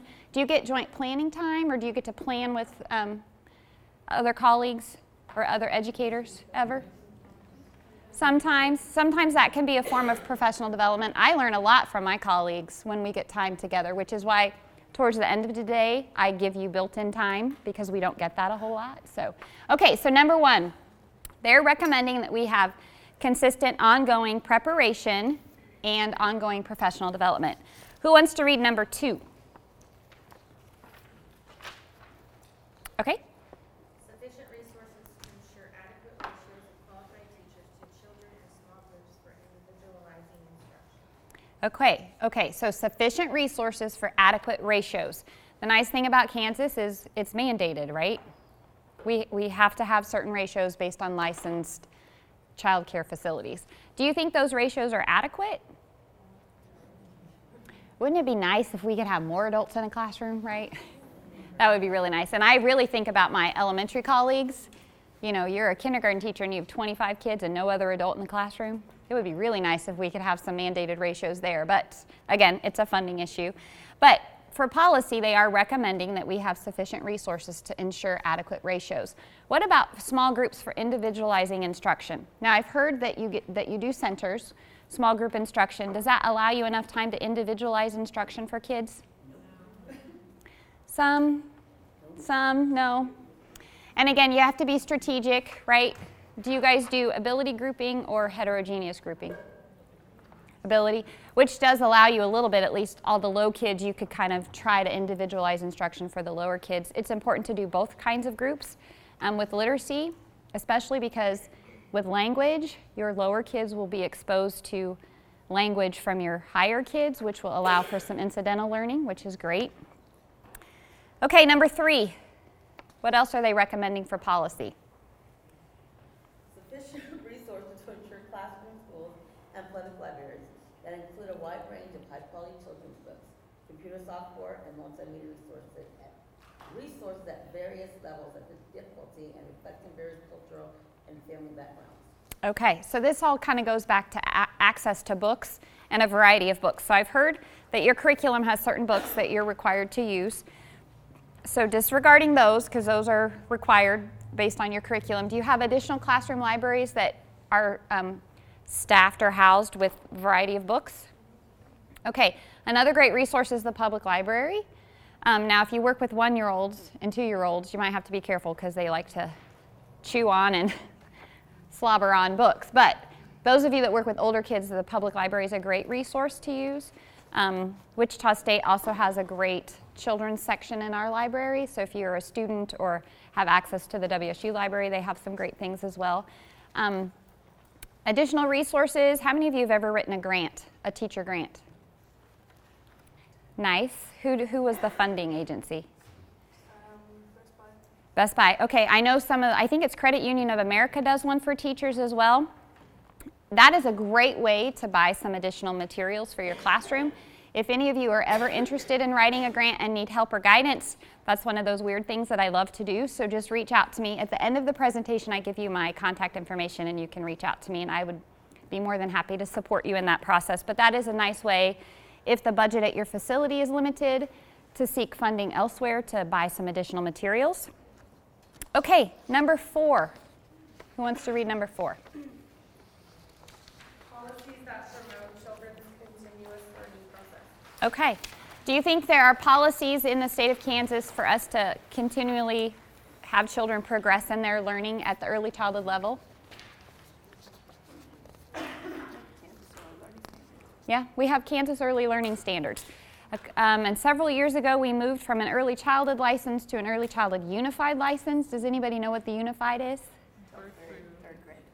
So it's birth to age 8, but it's regular and special ed. So anybody who moves through that program gets exposure and content knowledge and practice in working with kids with and without exceptionalities. And if you think about early childhood classrooms, we're serving all kinds of kids, right? They're typically not staffed special ed yet, especially at this age.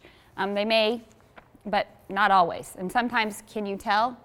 Like, ooh, we're going to really target this kid because he's at risk or she's at risk.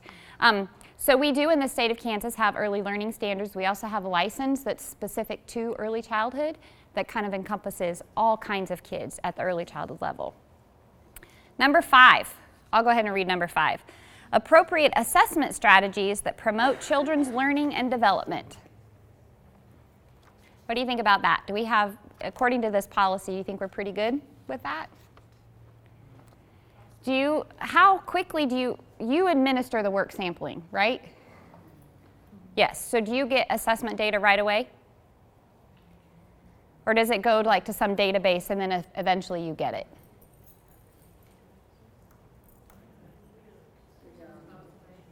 You get it right away? Both ways.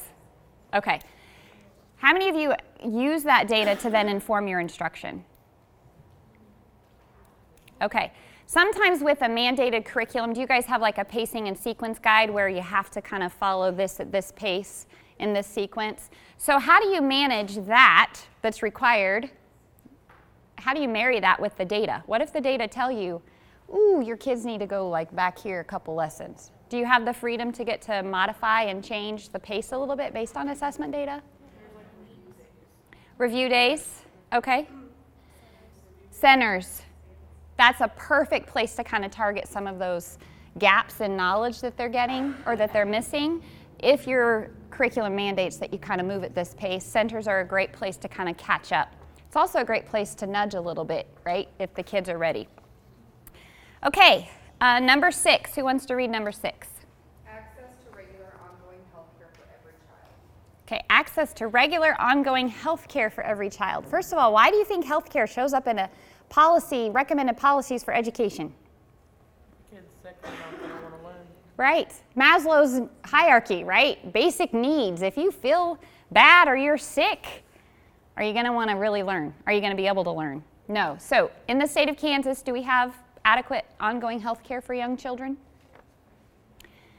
Yes, and we have the state-funded health insurance, and I think TOP even provides some access to healthcare kinds of things. So I feel like we're doing pretty good with that. And then number 7, who wants to read number 7?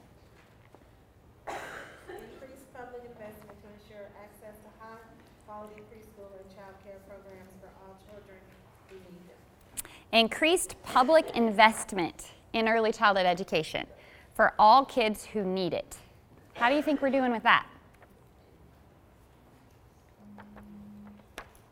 You think there are some kids in Kansas who need it that aren't getting it because of funding? Yeah, when I was in Florida, they moved to VPK, which was free public pre-K for any kid who wanted it. I thought it was fabulous. I don't know really sure how they managed it budget-wise, but I would love to see something like that in Kansas. The nice thing in Kansas is we do have centers like TOP, we have Head Start, we have child care subsidy that's available so that if the parent reaches out to access those resources, chances are they're there. But do you think sometimes parents just don't know? Mm-hmm. Absolutely. So again, we need to advocate for early intervention, for early education, so that parents know that those resources are out there. So those are 7 recommended policies. There's also a policy that's a Head Start performance standard, which just says that we want to make sure that we're doing developmentally appropriate practices for early literacy. And I would say, I think in the state of Kansas, because of No Child Left Behind and because of Reading First, which was a K-3 initiative, that we've seen some increased support for literacy in the younger age groups. And then things like this that provide grant funds to help do some professional development for early childhood educators. I think Kansas is doing pretty well. Okay, so again, advocate for early childhood education. We know it's important. Not everybody knows it's important, and sometimes people making policy have never stepped foot into a classroom, and certainly not an early childhood classroom. So it's our job to make sure that we're advocating for these kids, because it is essential and critical that what they're getting here is good stuff. Okay. The next handout looks like this, and it's use evidence-based practice decision-making. So what we're going to do is, taking into account the research that Dr. Lonigan covered, that we kind of reviewed in the What Works Clearinghouse, as well as the joint position statement on developmentally appropriate practice for early literacy, and kind of the things we've talked about with policy, we're going to move through a couple boxes. So the first one is, we're just going to summarize the evidence that we have that dialogic reading is effective, that early literacy is important. So in the first box, and you can do this as a group at the table, you don't have to do it individually, but the first, I want you to list major points from the research. What does the research say about dialogic reading, its impact on kids, use of it in a classroom? And this can come from Dr. Lonigan as well as the position statement. And it doesn't need to be all-inclusive, just a couple bullet points.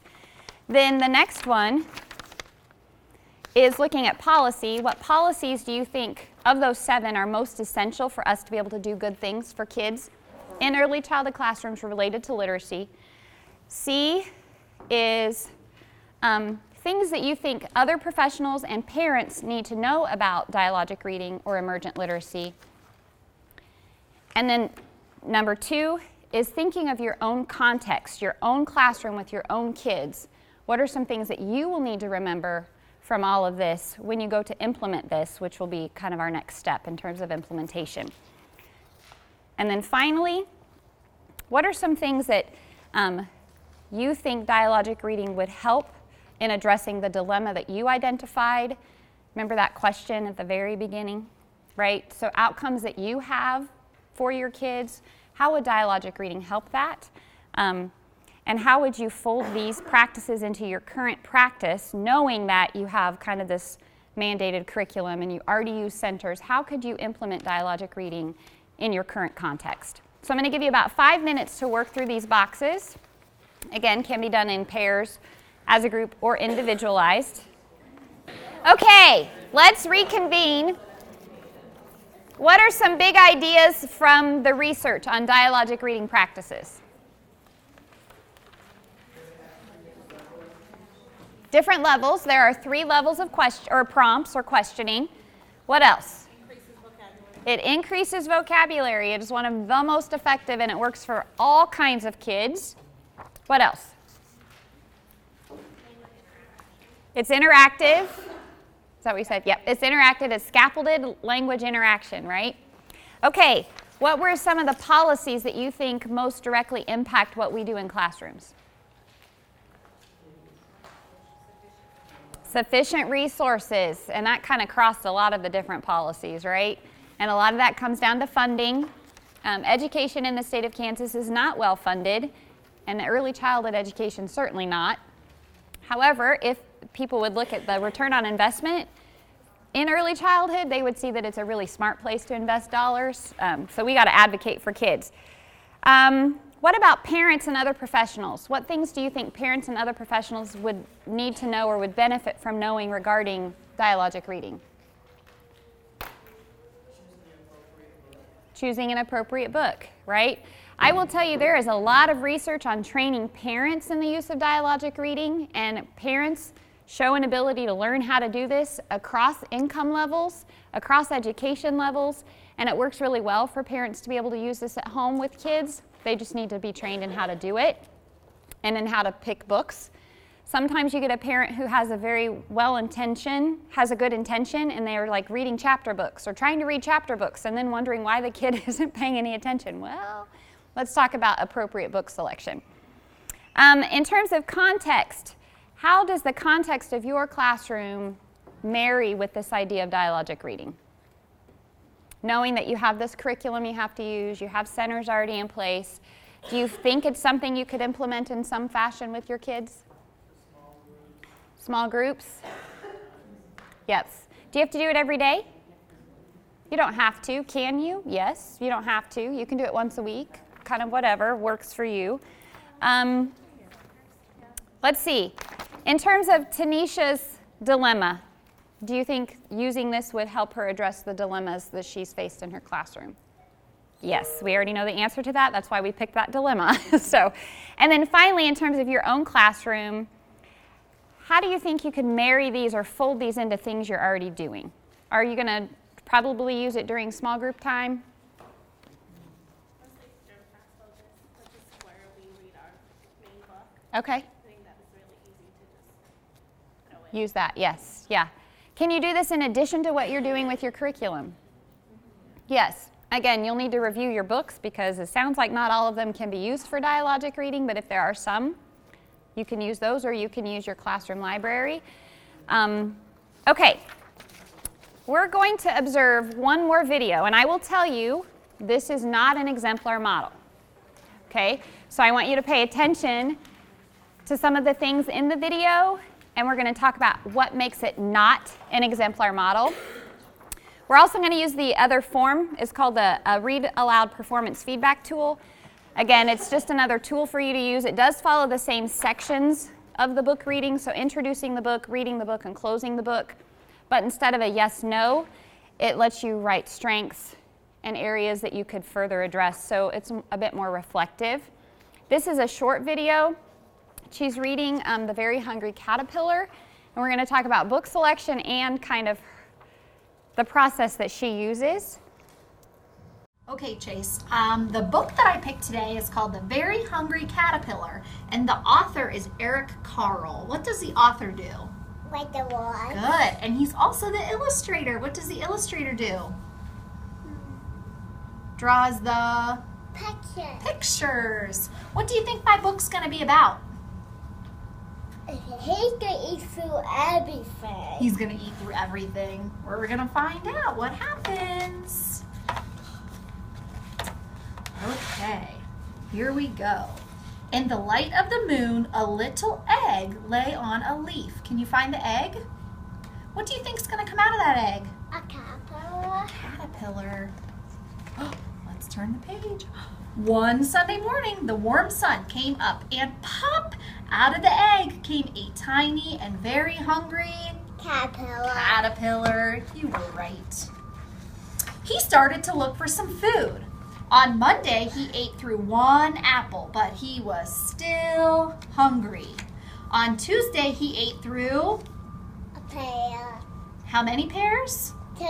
2 pears, but he was still hungry. On Wednesday, he ate through 3 plums, but he was still hungry. On Thursday, he ate through 4 strawberries, but he was still hungry. On Friday, he ate through 5 oranges, but he was still hungry.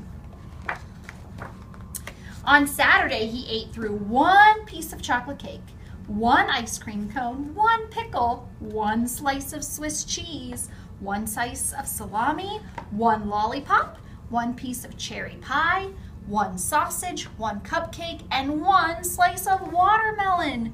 That night, he had a stomach ache. What kind of foods did he eat? Junk food. Bunch of junk food. Have you ever had a bellyache, Chase? No. Yeah. Yeah, how did it make you feel? My belly was hurting. Your belly was really hurting. So do you think the caterpillar... It was a long time ago. A long time ago. Do you think our caterpillar's belly was really hurting? Yeah. Okay, well the next day was Sunday, and the caterpillar ate through 1 nice green leaf. And after that, he felt much better. There he is.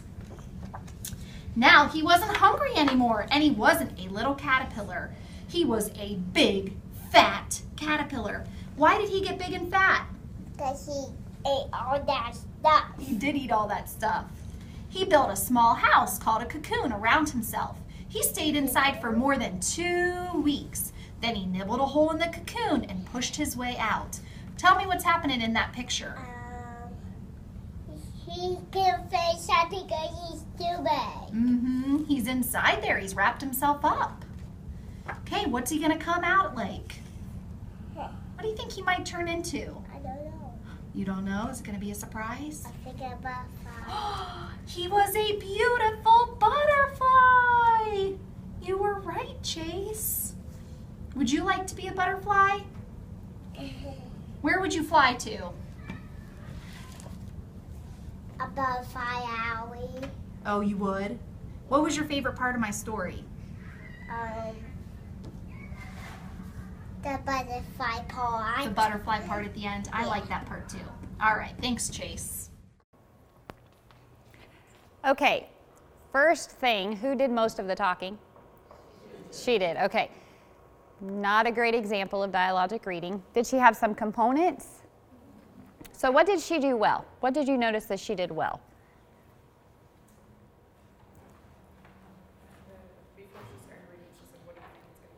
Okay, so she did ask kind of an engaging question at the beginning. Yes. Did he give a lot of language? I'm sorry? She did a lot of completion.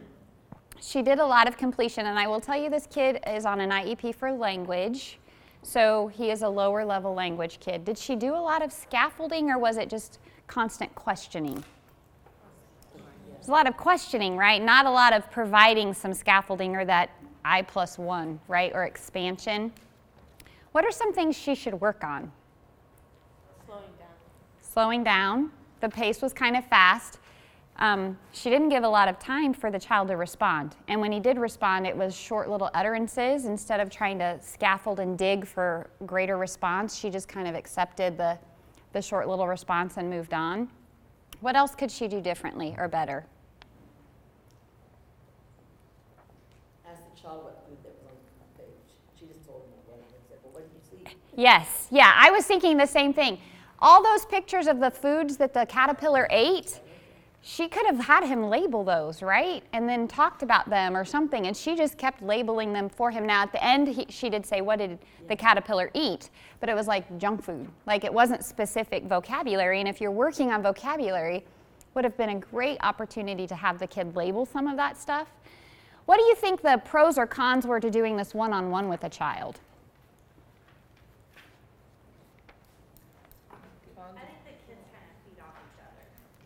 Yes, so in vocabulary, there are two ways kids learn words: direct instruction and incidental learning, right? Us teaching them that or them learning it through incidental exposure. He got none of that incidental stuff, right? Because it was just him and her. So sometimes and that's why I love heterogeneous grouping for this, because it allows kids to learn language from each other. He didn't get that. Now, can you do it one-on-one? Yes. Just don't get as rich of a language, right? Any other things you noticed about the video or about her moving through the sequence, the peer sequence, and the crowd prompts? Yeah. She focused a lot on some lower level things that lended themselves to very simple. I think she did one distancing, like, have you ever had a stomach ache or something? But then it was really like, yeah, that was his response. Like, she didn't prompt for additional responses or in-depth language. So, not an exemplar model. She gave it an attempt. She went through some of the steps, but it wasn't as good as the first video that we watched. That teacher did a really good job of pulling language out of kids, which is the whole point of dialogic reading. Okay, so a couple things we're going to move through now. I want to give you a few minutes to go back to your original brainstorm, right? So we brainstormed on storybook reading and interactive storybook reading, and now I want you to add, and hopefully there's some things you can add about dialogic reading to your brainstorm. I'm going to give you about 4 minutes to do that, and then we'll talk about what we're going to do next. So add to your original brainstorm things you now know about dialogic reading. What are some new bits of information you learned about dialogic reading?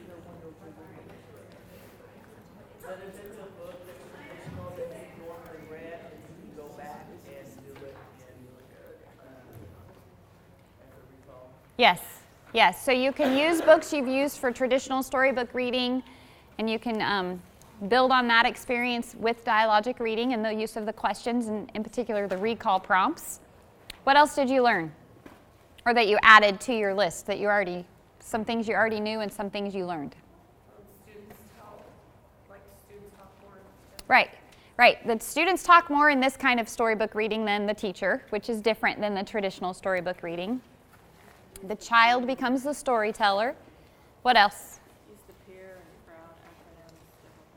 Yes, so peer stands for prompt, evaluate, expand, repeat, right? And what are the crowd prompts?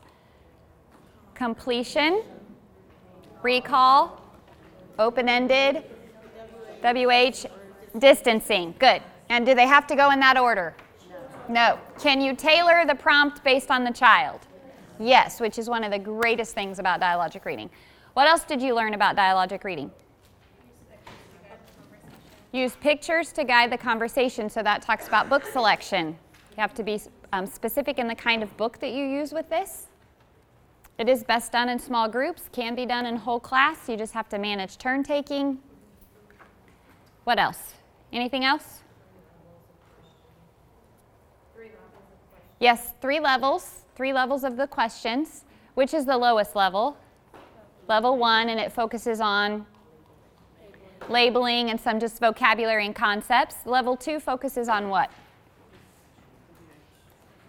Some WH, some open-ended. It's still contextualized for the pictures in the book, but it's a little higher level, engages more learning and language.